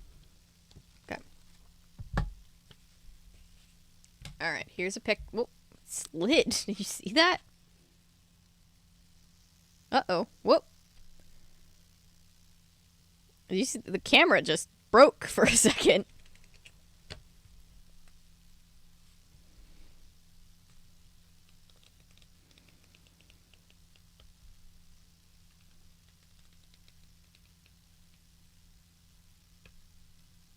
Horror Convention October 21st. That's fun. Hello, children of Texas. Everyone else, make sure to remember that we do have children watching. At Mr. Utterson's command to break down the door, Poole swung the axe over his shoulder and into the wood. The door shook against the lock and hinges. A horrifying screech of terror rang out from inside the office. I picture, eee! I don't know why. Rang out from inside the office. 4 more times the axe smashed against the door. On the 5th try, the lock finally snapped, and the door fell down with a crash. In the sudden stillness that followed, Mr. Utterson and Poole peered into the office. A fire was glowing in the hearth, and a tea kettle sang on the stove. Papers lay on the work table, Everything looked completely ordinary until Mr. Utterson glanced down on the floor. There was a body there, twisted into an awkward pose and still twitching. Poole and Mr. Utterson hurried forward and carefully rolled the body over onto its back. Mr. Utterson closed his eyes for a moment, filled with dread at what he was about to discover. Then he forced himself to look down at the body. The dead man lying there was none other than Edward Hyde. He was dressed in clothes that were far too big for him. The doctor's clothes. His face moved slightly, as if he was still alive. A glass bottle was clutched in his palm, and the bitter smell of chemicals hung in the air. "Dear God," Poole whispered, staring down at the dead man. "What has he done?" "We are too late," Mr. Utterson said sadly. "Mr. Hyde has taken poison and killed himself. There is nothing we can do to him or for him. All that is left to do is find Dr. Jekyll's body." "Oh, but just you wait." Mr. Utterson and Poole searched every inch of the office of the laboratory. They peered, every inch of the office and the laboratory. They peered in closets, walked into unused rooms, and looked under the stairs, but they could find no trace of Henry Jekyll, dead or alive. Poole tapped one foot carefully on the floor. "Perhaps he is buried under here," he suggested, "or perhaps he fled out the back through the ugly little door that leads to the side street." Mr. Utterson hurried to that door, but it was locked. The key lay on the floor, twisted and covered with rust. "The key looks much too rusted to have been used recently," Mr. Utterson commented. "Used?" Poole exclaimed. "Did you not see, sir, that it is broken? It looks like someone stamped on it." "Yes," Mr. Utterson agreed. "Look, there is even rust along the cracks where the key was broken. It must have been destroyed a long time ago." The two men looked at each other for a long moment without speaking. Fear was in their hearts and in their eyes. "This is beyond my understanding," Mr. Utterson said at last. "Let us go back to the office and see if we can find anything else that will help us make sense of all of this." The two men made their way back into the room. They could not stop themselves from looking nervously at the dead body sprawled in the middle of the floor. Trying to concentrate on their work, they examined the papers on the table, but there was nothing to tell them where Henry Jekyll might be. Poole pointed to several heaps of white powder in glass dishes, as if the doctor had been about to experiment with them. "That is the same chemical I was always bringing to him," the butler said. Next, the men walked up to the hearth. A comfortable chair was pulled close to the fire, and the tea things lay on a table nearby. There was even sugar already in the cup, as if whoever was here had been just about to sit down and have his tea. Several books lay on a nearby shelf, and one was open on the table. Mr. Utterson saw it was a Bible. Then he peered closely and drew sharp breath. "Poole, look at this," he cried, shocked. Scribbled alongside the holy words were horrible curses and drawings of monsters, all done in Dr. Jekyll's hand. Why would Dr. Jekyll do such a terrible thing? Mr. Utterson wondered aloud. He respected the Bible. He would never dirty and dishonor it like this. Poole could only shake his head in disbelief. Mr. Utterson lay the book down quickly, as if he could no longer bear to touch it. He stepped away from the cozy fire and shocking discovery and found himself in front of the mirror that stood in the corner. He almost expected some horror to leap out at him from the shadowy glass. Instead, all he saw was a reflection of the room behind him. It was an ordinary sight that gave no clue of the horrible thing that had happened here. "This mirror has seen some strange things," Poole whispered, coming to stand beside Mr. Utterson. Mr. Utterson said, "Why would Dr. Jekyll—" He paused, shivering a little at having to speak the name of his dead friend. "Want a mirror in his office?" "A good question," Poole said, and he was unable to give an answer. Next, Mr. Utterson turned to Jekyll's desk. It was covered with a large number of papers in tidy piles. On top of them all was a large envelope. Mr. Utterson's name was written on it in the doctor's handwriting. Mr. Utterson unsealed the envelope and pulled out several papers. The first was Dr. Jekyll's will, including the same strange terms about his death and disappearance, but in place of the name of Edward Hyde, the lawyer was surprised and horrified to read his own name. All of Dr. Jekyll's fortune was left not to Mr. Hyde, but Mr. Utterson. Mr. Utterson stared at the paper in amazement. Then he looked at Poole. "My head is dizzy with confusion," the lawyer said. Relatable. Mr. Hyde must have seen this document here and been furious at being written out of the doctor's will, yet he did not destroy it. I don't understand. Mr. Utterson looked at the next sheet of paper in the envelope. It was a short note written in Dr. Jekyll's hand that dated the very day. "Poole," Mr. Utterson cried, "the doctor was alive and here today. Maybe he is not dead after all. Maybe he has only run away. But where and why? Is he in some other trouble we don't even know about?" "Why don't you read the note, sir?" Poole suggested. "Because I am afraid of what it might say," the lawyer admitted. "I pray it contains nothing troubling." With that, he raised the paper to his eyes and read, "My dear Utterson, when this falls into your hands, I shall have disappeared. In what way I do not know, but my instincts tell me that the end is sure and coming soon. First, you must read the letter and that Dr. Lanyon told me he would give you. After you read it, if you care to know more, you may read my enclosed confession. Your unworthy and unhappy friend, Henry Jekyll."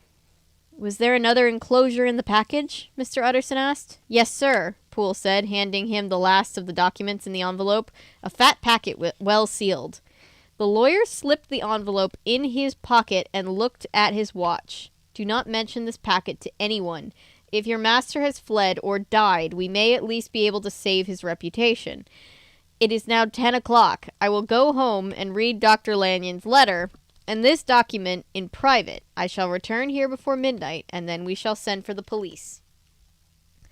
The two men went out of the laboratory, being careful to lock the door behind them, and headed back into the main part of the house. Leaving Poole huddled near the fire with the servants, Mr. Utterson trudged back home to read the letter that would finally explain the mystery. Wishbone says, "How can Mr. Utterson be so patient? There's no way I could wait until I got home to read those letters. I'd rip into them right there. It just goes to show how careful Mr. Utterson is to follow Dr. Jekyll's instructions. As usual, he's putting his own curiosity aside to do exactly what his friend has asked him to do. It won't be long now until all of this story's dark secrets are finally revealed." All right, we're getting close. We're getting there.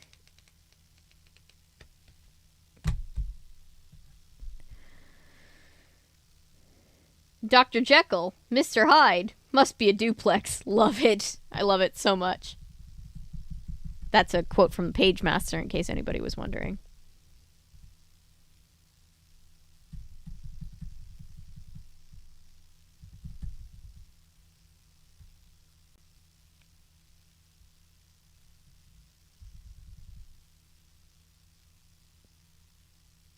There's horror-related media.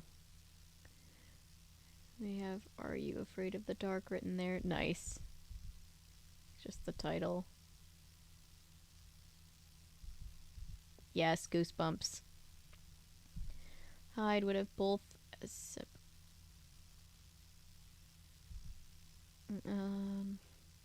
Love how the original story, Jekyll and Hyde... Yeah, no, that's the thing. Like, can you imagine, like, in the 1800s, in 1888, did we say this was originally written?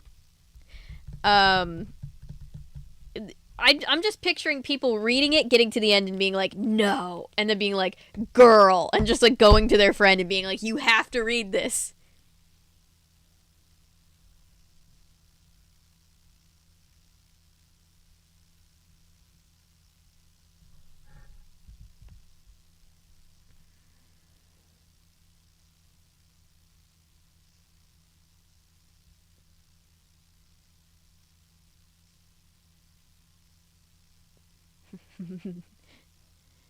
Good night, girls. It is definitely bedtime.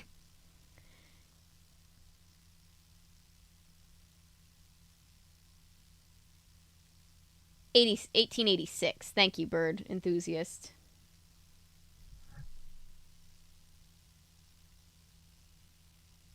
Darn you, pop culture osmosis. I mean, my cousin was like one of the only people that didn't know how The Sixth Sense ended, so I was like, everybody drop what you're doing one day. And I was like, we gotta watch it right now. And I got to watch her understand the ending, like see the ending for the first time, and it was great.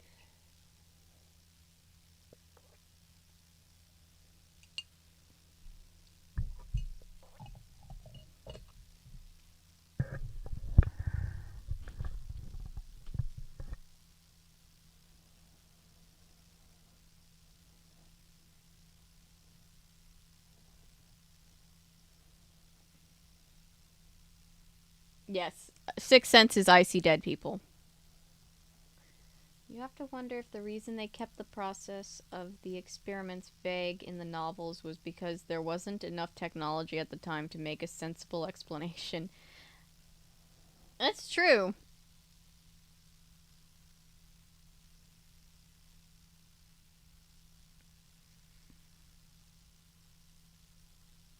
Alright. Here we go. Chapter 12. How many chapters are there? There is an index at the beginning. Table of contents, I should say. 13 chapters. So we are on the next to last chapter. We've got 20-something pages left. Close to 30 pages left, I think. Okay.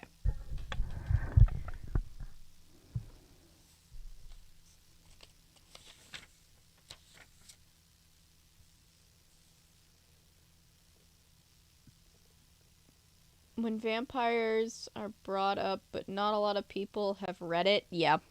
Yeah. We got this. We can do it.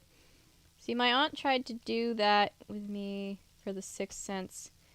But my literature analysis skills from college had me guess it correctly the first 5 minutes. You're like, damn it! Damn you.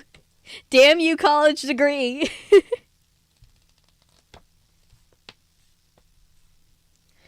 Chapter 12. Dr. Lanyon's Letter. Remember when Mr. Utterson went to visit Dr. Lanyon only to find him very ill? This is Wishbone talking. Dr. Lanyon had received a horrible shock thanks to Dr. Jekyll, and had refused to talk about his former friend. 3 weeks later, Dr. Lanyon was dead, but he left Mr. Utterson a letter that was not to be opened until Dr. Jekyll's death or disappearance. Now the time has come to read Dr. Lanyon's letter. This is what he wrote. To Mr. Utterson, on January 9th, I received a letter from my old friend, Dr. Henry Jekyll. I was very surprised to receive this letter since I had just seen Henry the night before. I was even more puzzled when I read the letter, for the contents were strange indeed. Dr. Jekyll wrote, Dear Dr. Lanyon, even though we have sometimes disagreed on scientific principles, you are one of my oldest and dearest friends. Now I need your help. My life, my honor, and my reason are at your mercy. If you fail me tonight, I am lost. I need you to cancel any appointments you might have for tonight. Take this letter to my house and go into the office in my laboratory.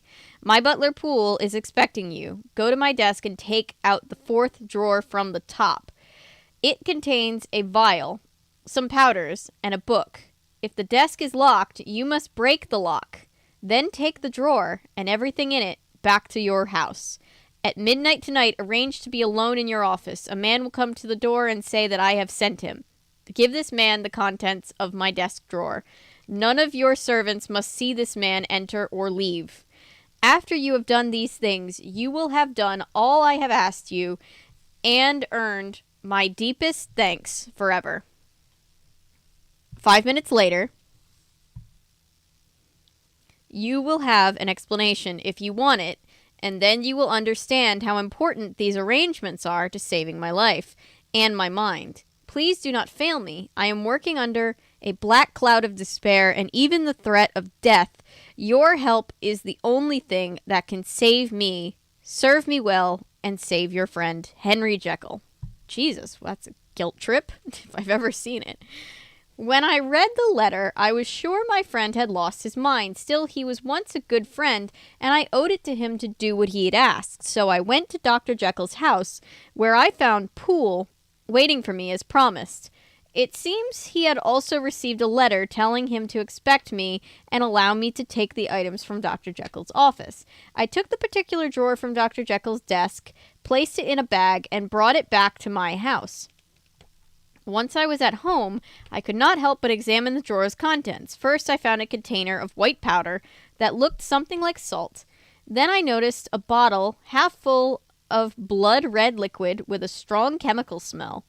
There was also a small book listing a series of dates. One of the early dates was labeled total failure, but the other dates were followed with exclamation points. The dates covered a period of many years, but stopped abruptly about 1 year ago. I guessed that this was a record of experiments that Dr. Jekyll had performed, but I could make no sense out of any of it. I could not understand why Dr. Jekyll was so desperate to have a couple of common-looking chemicals and a notebook filled with dates. How could any of these things possibly save the man's life, honor, or reason? And why did Dr. Jekyll's messenger have to come to my house at midnight in total secrecy? None of this made the slightest bit of sense to me. The more I thought about it, the more I was sure Dr. Jekyll had lost his mind. I decided to be as careful as I could, since I was not sure what sort of man would be sent on such a strange errand. I loaded my gun and kept it near me in case I should need to defend myself. Jesus Christ. Calm down. 12 o'clock had barely rung out over London when I heard a gentle knock at my door. I went to answer it and found a small man crouching on the steps. "Are you sent by Dr. Jekyll?" I asked. The strange man nodded. I motioned for him to follow me into the house, but he would not come until he looked backward into the street. There was a policeman not far away. When my visitor saw him, he jumped nervously and hurried into the house. It was as if he was terrified of being seen. The man's sneakiness made me wonder about him. Once we were inside, I laid my hand on my gun and took a closer look at him. He was a small man with a face that seemed somehow deformed. There was an odd quality to him, as if someone had dirtied the very air around him. I could not understand. He had a very dark aura, is what he was saying in Victorian era words. I could not understand the strong feeling of hatred and disgust I felt. Just looking at him made my stomach turn. I had only just met him and I knew nothing about him, so why should I hate him so much? I could not explain my feelings, but I could not change them either.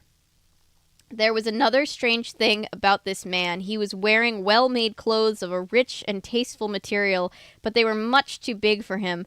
His pant legs were rolled up to keep from dragging on the ground. The waist of his jacket fell over his thighs, and the collar of his shirt lay around his shoulders. But this ridiculous appearance did not make me want to laugh. Instead, it only made me more sure that something was wrong with the man. I need another sip of my drink. Hang on, my voice is going. Hi, Paulo. I hope you're feeling better. Nunzilla loves Wishbone. Yes! We love our Nunzilla.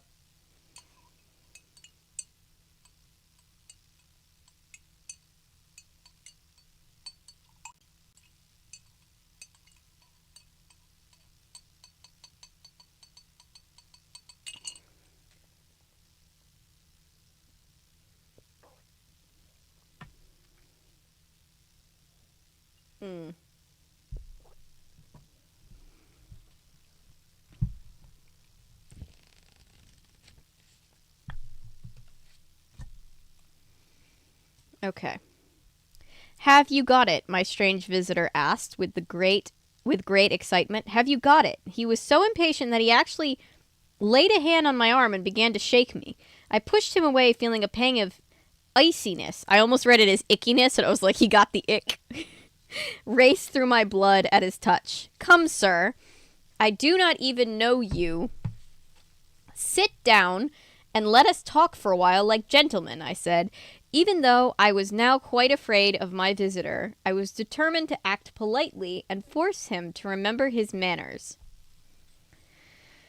But my visitor would not sit down. In fact, he was barely able to stand still. I beg your pardon, Dr. Lanyon, he said, but Dr. Jekyll sent me here on a mission of great urgency and importance. I believe you have a drawer. His voice rose hysterically, and he seemed to choke on his words. I could see the man was desperate. There it is, I told him, pointing to the drawer, which was laying on the floor, still in the bag in which I'd carried it home. The man sprang to it and paused, his hand pressed over his heart. I could hear his teeth grinding against each other. Oh, that hurt my teeth to read.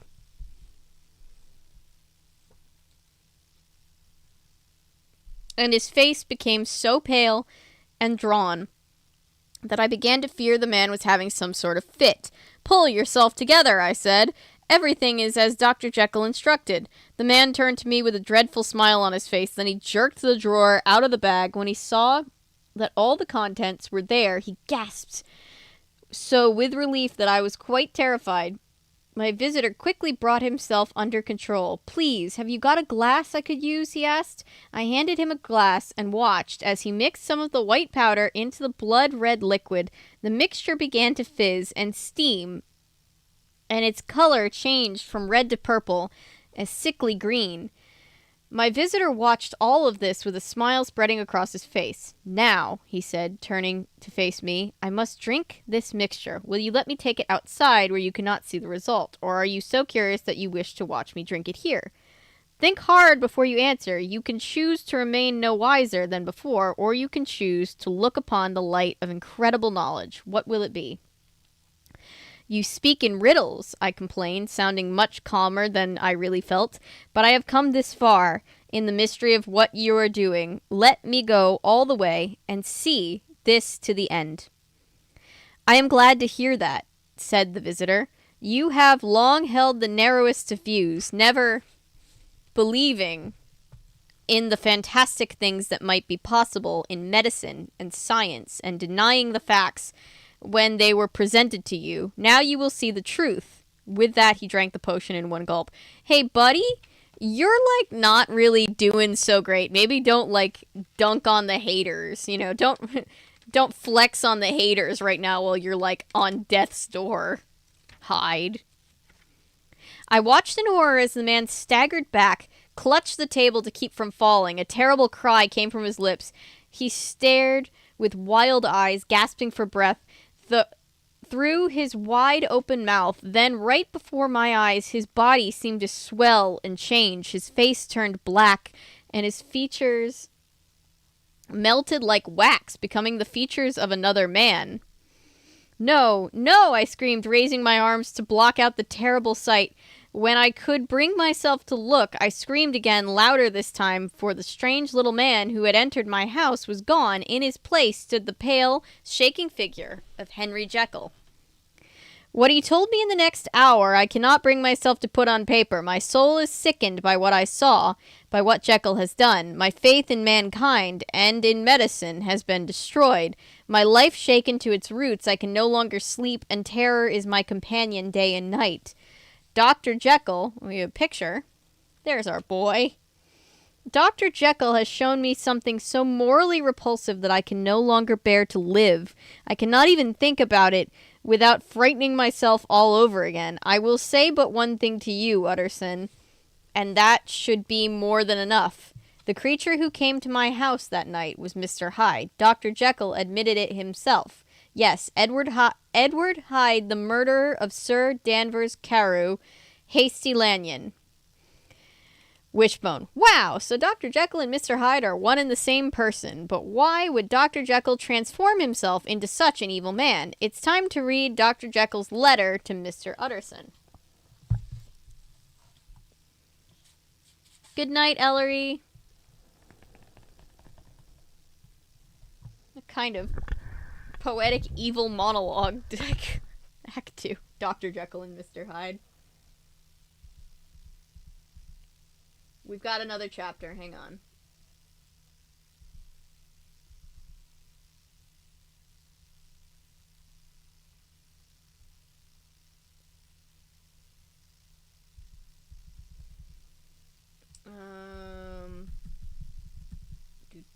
Just checking quick. Alright. Last chapter, guys. We're getting to the point where Utterson is finally finding out the truth about Jekyll and Hyde.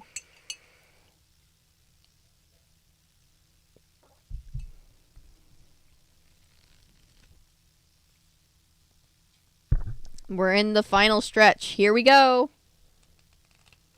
Oh, it's only 11:10. Our streams have been pretty, you know, normal in length. I guess some people would still see them as long, but, like, we used to have, like, crazy long streams. We've been making good progress through the books. We have. Chapter 13. The Truth About Henry Jekyll. Yeah. Felt like something. My skin was, you know, when your skin just like, you're like, oh, I'm itchy. I don't like that. Sorry. The Truth About Henry Jekyll. Mr. Utterson has read Dr. Lanyon's description of what happened that terrible night when he found out Dr. Jekyll and Mr. Hyde were the same person. But there are still a lot of unanswered questions, so Utterson opens the sealed envelope that Dr. Jekyll left him. In this letter, Dr. Jekyll explains everything. Here we go. Let's do this thing!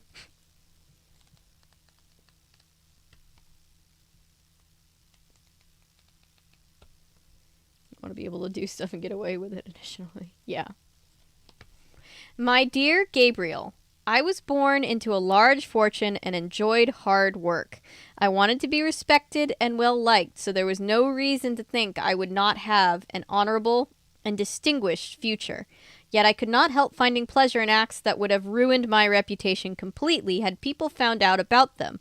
Of course, I knew that these acts were wrong, but the temptation was too much for me. That is the nature of evil.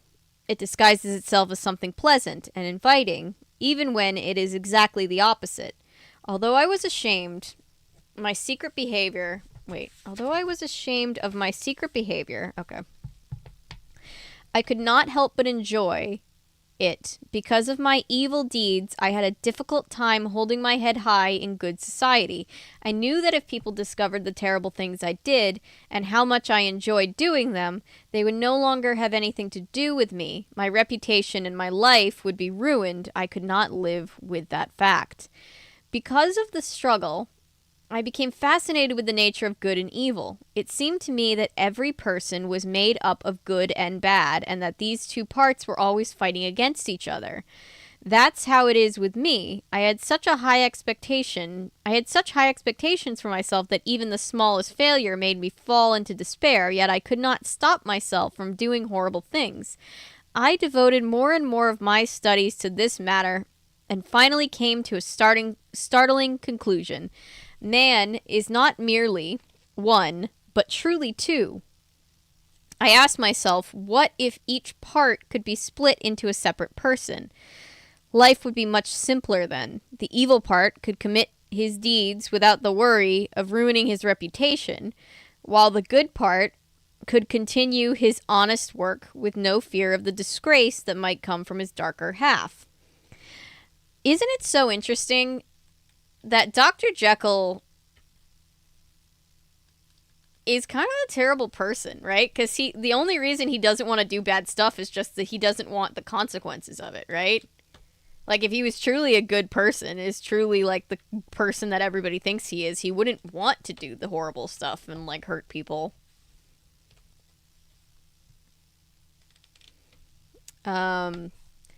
I knew some chemicals could cause tremendous changes in people. I began to experiment, searching for a potion that would allow a complete split to occur. I searched for a new substance and tried every sort of different mixture. At last, I came up with a mixture that would work. But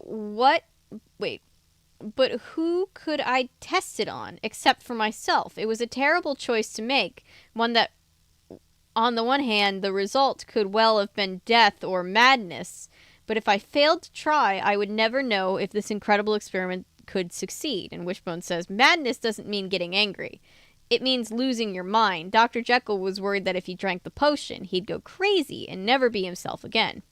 And he was kind of right. In the end, I could not stop myself. Late one awful night, I mixed the chemicals together and watched them boil and smoke. I was filled with a strong glow of courage as I raised the glass to my lips and drank the potion. The pain and sickness that followed were almost unbearable. My bones ground... Body horror. Heads up. My bones ground together, and I was tortured by fits of shivering and nausea, but when they faded away, I felt like a new man. Younger, lighter, happier. I felt terribly wicked, too. 10 times more wicked than I ever had dared to be when I was Dr. Jekyll. This knowledge filled me with delight and excitement.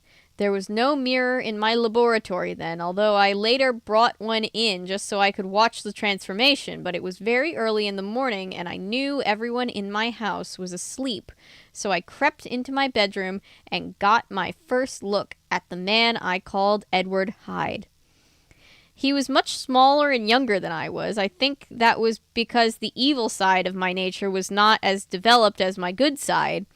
So it took up less of myself, but the evil in Mr. Hyde's soul had deformed and decayed his face and body. This did not bother me, however. I looked on the twisted, ugly form and welcomed him as part of my own self.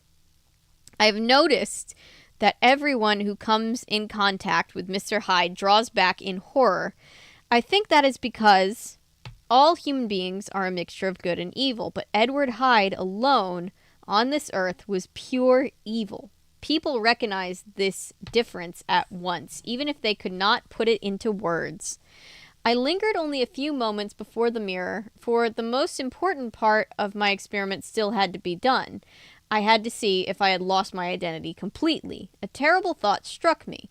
What if I could not change myself back? I would have to live the rest of my life as Edward Hyde.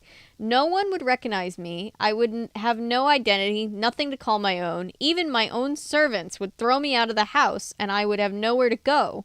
Quickly, I drank the potion and suffered once more the pain of the transformation, but my reward was worth all my suffering, for I found myself changed back to Henry Jekyll. That night, I came to a crossroads in my life. I had let my good side sleep, while the drug released my evil nature. It was not the drug itself that was evil. It was my own desires that caused it to free the darkness inside of me. Now I could be two people, two very different appearances. The evil Hyde and the same old Henry Jekyll, whose dull life I was already starting to hate. Yes, I must confess my life as Henry Jekyll was boring, filled with little but study and work, and although people respected me, I found it harder and harder to pretend to be the upstanding man they believed me to be. After all, they had no knowledge of my evil deeds, my experiments with drugs, and the violent crimes I committed and enjoyed. At last, I had found a way to escape Henry Jekyll's dullness and longing for respectability. All I had to do was drink my potion, and I became Edward Hyde, a man who could do whatever he liked and not really care what people thought of his evil deeds.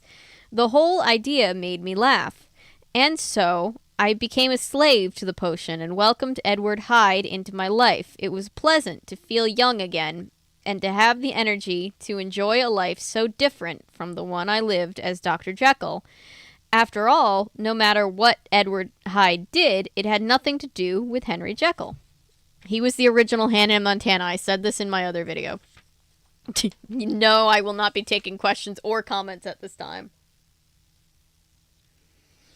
I set up a whole life for Edward Hyde. I furnished an apartment in Soho for him and told my servants that Mr. Hyde was to have a full run of my house. Then an act of cruelty against a child caused the anger of a man passing by, a man I later came to learn was your friend. My actions That night drew a furious crowd, and there were moments when I feared for my life. To calm them, Edward Hyde had to bring them to the door and pay them with a check drawn in the name of Henry Jekyll. I feared such a thing might happen again, but I soon thought of a way to avoid that. All I had to do was open a bank account in Edward Hyde's name and disguise my handwriting to invent a signature for him. I had even written Mr. Hyde into my will so that if anything ever happened to Henry Jekyll, I could still enjoy life as Edward Hyde. But in time, Edward Hyde began to frighten me. The things he did went from unpleasant to truly monstrous. He was capable of such heartless cruelty that I could scarcely believe he was really a part of me. Hyde thought nothing of stealing from innocent people or of committing violence against them. Of course, the law would say that Mr. Hyde was the only one guilty of these crimes. I, Dr. Jekyll, was not touched by them in any way. Even my conscience found a way to sleep in peace while Mr. Hyde did his evil deeds. About 2 months before the murder of Sir Danvers Carew, I went to sleep as Henry Jekyll. When I woke in the morning, I felt different. Strange. Not at all like myself. I looked all around me. Something inside me kept whispering, "You are not where you should be." This idea seemed so silly that I had to smile. Then my eyes fell on my hand lying on the pillow. The hand was not mine. My hand was large, firm, white, and well-formed, but this hand I now saw in the yellow light of a London morning lying half shut on the blankets. It was darker, thinner, covered with thick black hair. It was the hand of Edward Hyde. I must have stared at that hand for a full minute before terror woke within me. As sudden and as startling as a clash of cymbals, I leapt from my bed and rushed to the mirror. What I saw there turned my blood to ice. I had gone to bed as Henry Jekyll, but I had awakened as Edward Hyde. How could this be explained, I asked myself.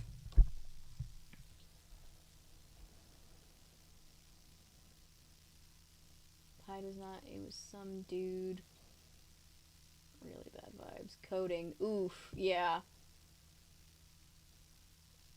Yeah, I caught that.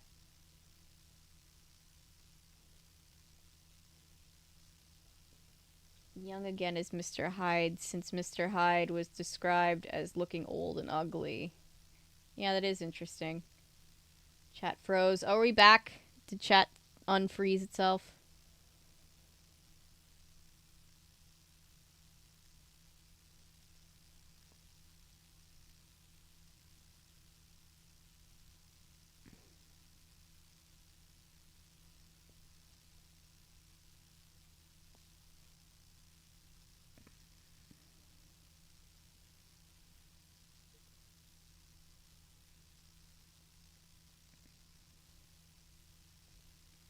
Oh yeah, Jekyll is a terrible person.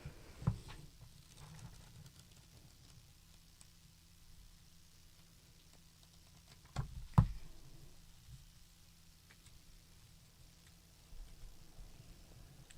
didn't include the part where Jekyll mentions how Utterson calls his hands large and handsome. No!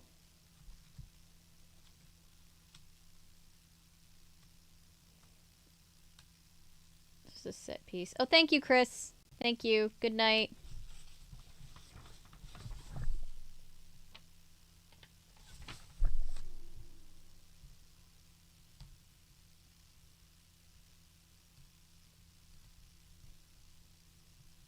Also, when did it, like, has it, why did I forget that it just straight up denotes his skin color changing as part of it? I don't know why that's part of it. Trampling a child, unpleasant. Oz, Jekyll and Hyde. Hand descriptions. Let me keep reading.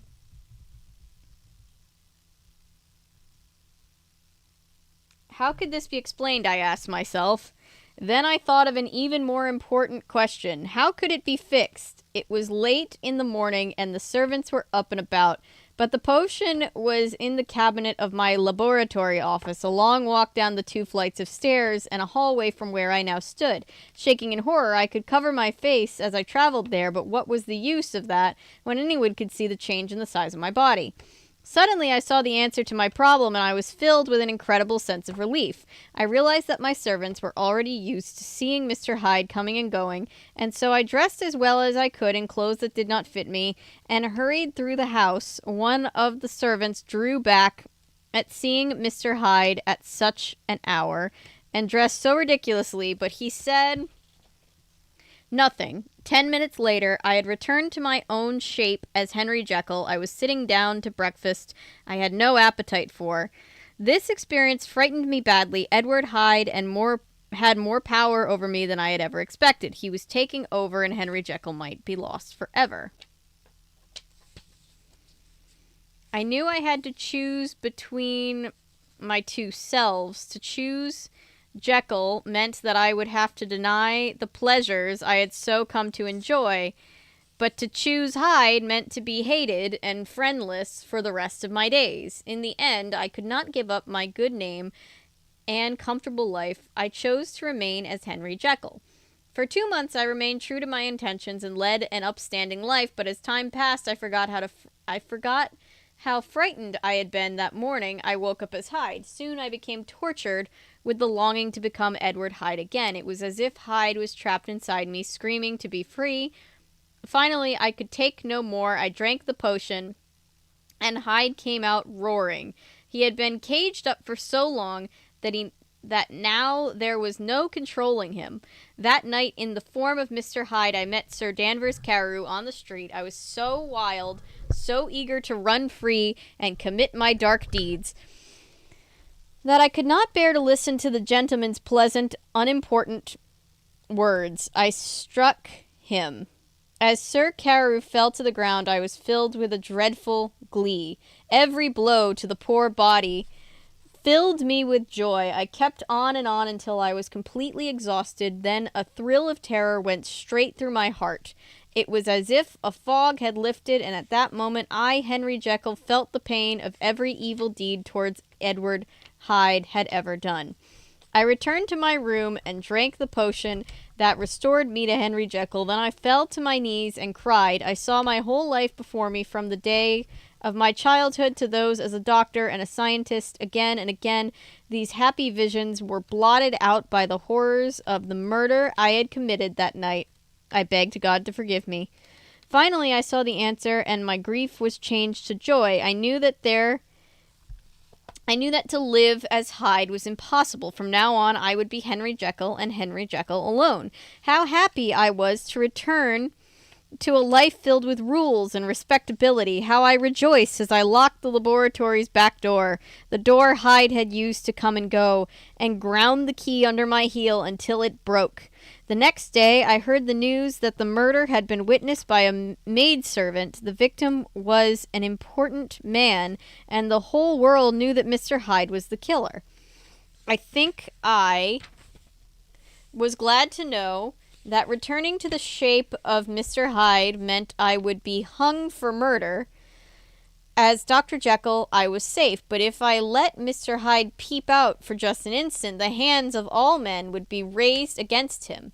After that, I swore to live a kind, good, generous life. The days that followed were sweet. I worked to relieve suffering and found great joy in the help I gave to others, but I was a fool to think these quiet, happy days could last forever. As time passed, the temptation to release Mr. Hyde came over me again. I grew impatient with the order of my life, and the darkness inside me began to growl for release like a dog on a chain. Of course, I had no intention of bringing Mr. Hyde back to life. The mere idea terrified me. One fine, clear January day, the evil inside me finally rose to take over all of my soul. I was sitting in the park, lazily enjoying the sounds of the birds. I felt good about myself, especially when I thought... Felt cute, might delete later, sorry. I thought of how many good deeds I had done, more than many had bothered to do. Just as I was enjoying those self-centered thoughts, I was filled with the horrible sickness. I shuddered and almost fainted. When I came to myself again, my thoughts were darker, crueler. I saw that my clothes were much too big for the small body I now had. Edward Hyde was back. What could I do? Just moments ago, I was a wealthy man, worthy of respect. Now I was a known murderer, hunted by the police. I could not be seen in public in the form of Edward Hyde. Yet the drugs that would change me back to Dr. Jekyll were at home, far away. Suddenly, I thought of my old friend, Dr. Lanyon. Would he help me? It was my only hope. I fled to a nearby hotel and took a room. There I used Dr. Jekyll's handwriting to compose a letter to Dr. Lanyon, begging his help. I also wrote a letter to Poole telling him to allow Dr. Lanyon to take items from my desk. I sent the letters out, then waited in the room until midnight, filled with fear and hatred.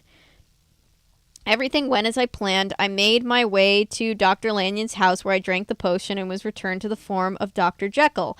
I knew that what Dr. Lanyon saw that night had a terrible effect on him, but the whole episode was like a dream to me. I went home and fell into a deep, peaceful sleep. What's happening in chat? Ad. Sorry.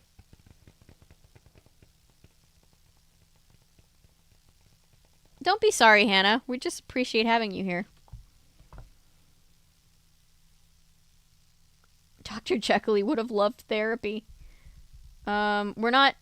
We got some more pages. Just I just needed a second. I'm sorry you're having a stressful night.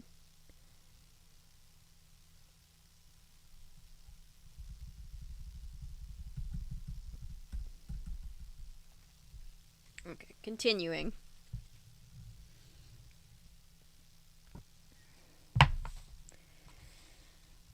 Fell into a deep, peaceful sleep.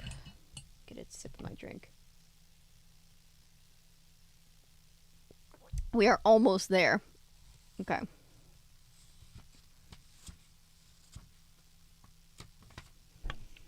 But the very next day, as I was walking down the hall to my laboratory, I felt again the raging sensation that always came just seconds before I changed into Mr. Hyde. That time, it took a double dose of the powder to restore me to myself. 6 hours later, the terrible transformation happened again. I realized that Hyde was taking control. The fear of hanging for my crime should Hyde be discovered no longer bothered me. Now the only thing I feared was Hyde himself. From that day forward, it was only by taking great amounts of the drug that I could be Henry Jekyll, and my time in Jekyll's body lasted just a little while. Day or night, waking or sleeping, the second I let my guard down, I became Edward Hyde. My true self was a prisoner to that evil creature. The stronger Hyde grew, the weaker Jekyll became. My body boiled with terror and hatred and a raging energy for life. It was like being an animal. There was nothing human in Hyde now. He needed Jekyll to survive, for if Hyde were seen in his own form, he would be arrested and hanged. Only in the form of Dr. Jekyll was he safe. I began to rely more and more on the medicine, but the original supply of the salt I used had run low, and fresh supplies did not work the same way. Poole would tell you that I sent him to every chemist shop in London, all in vain, and I now think that my first supply of the salt was impure. It was that unknown impurity that made the potion work. As I write this, I have used up the last of the original salt. This is the last time I will see Henry Jekyll's face, my own face, in the mirror. I must finish this before the drug wears off and Edward Hyde returns forever. What will happen to me when I become Edward Hyde? Will I remain trapped in this room, unable to show my face outside? Will I be captured and hung for the murder of Sir Danvers Carew? It doesn't matter. This moment is the true hour of my death. What follows concerns Edward Hyde, not myself. So here I lay down my pen and seal up this confession. The sad life of Henry Jekyll is at its end. Mr. Utterson finished the letter and laid it down with a shaking hand. Tears ran down his face as he wept for his dead friend and the terrible torments he had suffered. If only Henry had asked him for help, he said to himself. If he had come to me with all this trouble when all this trouble began, I would have done my best to help him. Poor Henry. What a pity that Henry was so worried about saving his reputation that he had to hide his sins from me, and even from himself. With these thoughts in mind, Mr. Utterson headed out the door and back to Dr. Jekyll's house. It was time to talk to Poole and fill him in on all that had happened. He saw no need to tell the truth of the evening's events to the police. It would be enough to tell them that Hyde had apparently killed Dr. Jekyll, then killed himself. The lie would at least save Dr. Jekyll's reputation. It was the last act Mr. Utterson could do for his dear, dead friend, Wishbone says in closing. And so at last, the puzzle of Dr. Jekyll and Mr. Hyde is solved. This is one of my favorite mystery stories. Throughout the book, Robert Louis Stevenson gave us strange clues about the relationship between the good Henry Jekyll and the evil Edward Hyde. Remember Dr. Jekyll's will? And what about the mysterious cane? Or that unusual conversation that Mr. Utterson had with Dr. Lanyon just before the good doctor died? We knew there was something strange about Jekyll and Hyde, but it remained a mystery until the exciting conclusion. Whew! All these clues are making this little dog hungry. I'm calling my next adventure The Strange Case of Wishbone and the Missing Tuna Sandwich. See ya! And there we have it. The end. Oh, and there's Fill Your World with Wishbone. There's a bunch of Feed the Dog. There's a bunch of advertisements. Woo! But that's it. We finished the book. Yay! It does sound like Ida the Owl Lady.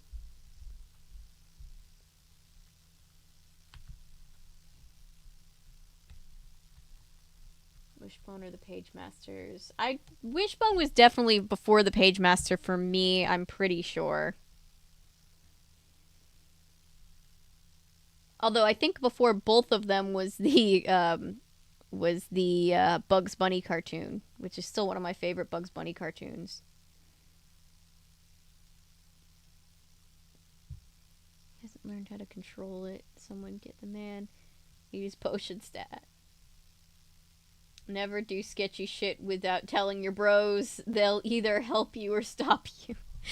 It's just so strange, right? Because, like,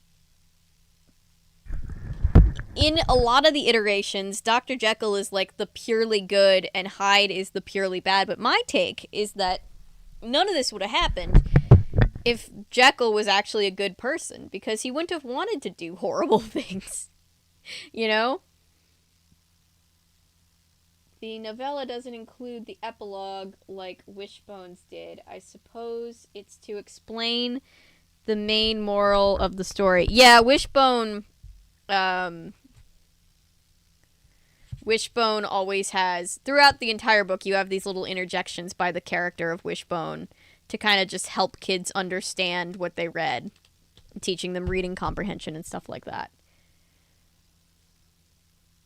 No worries, Hannah. The streams are here for you. You feel no obligation to be here, you know, if it's not convenient for you.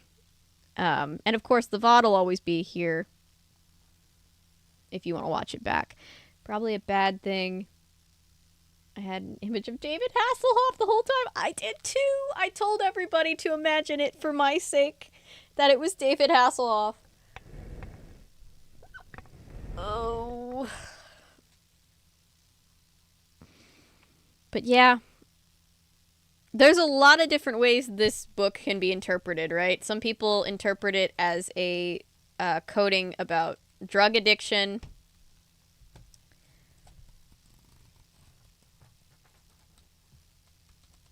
It's very interesting.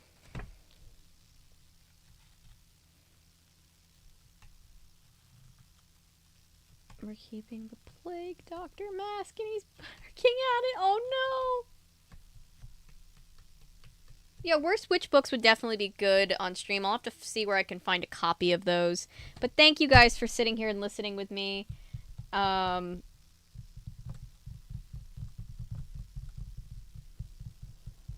Thank you. I will be back. Oh god, it's Wednesday, so tomorrow is As the World Turns night.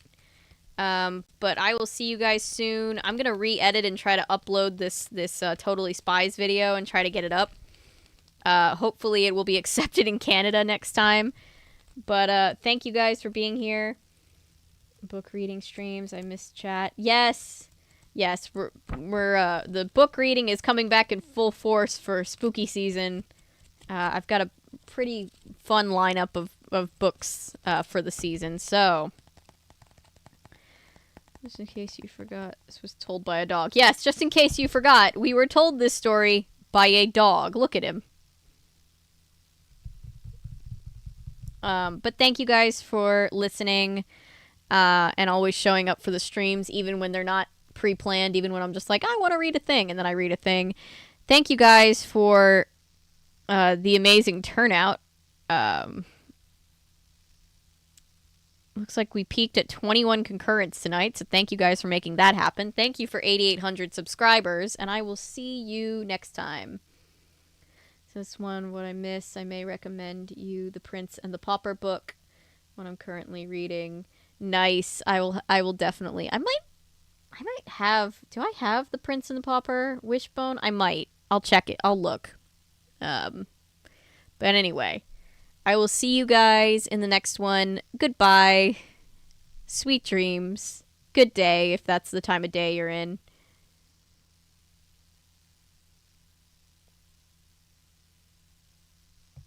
Good night, everybody.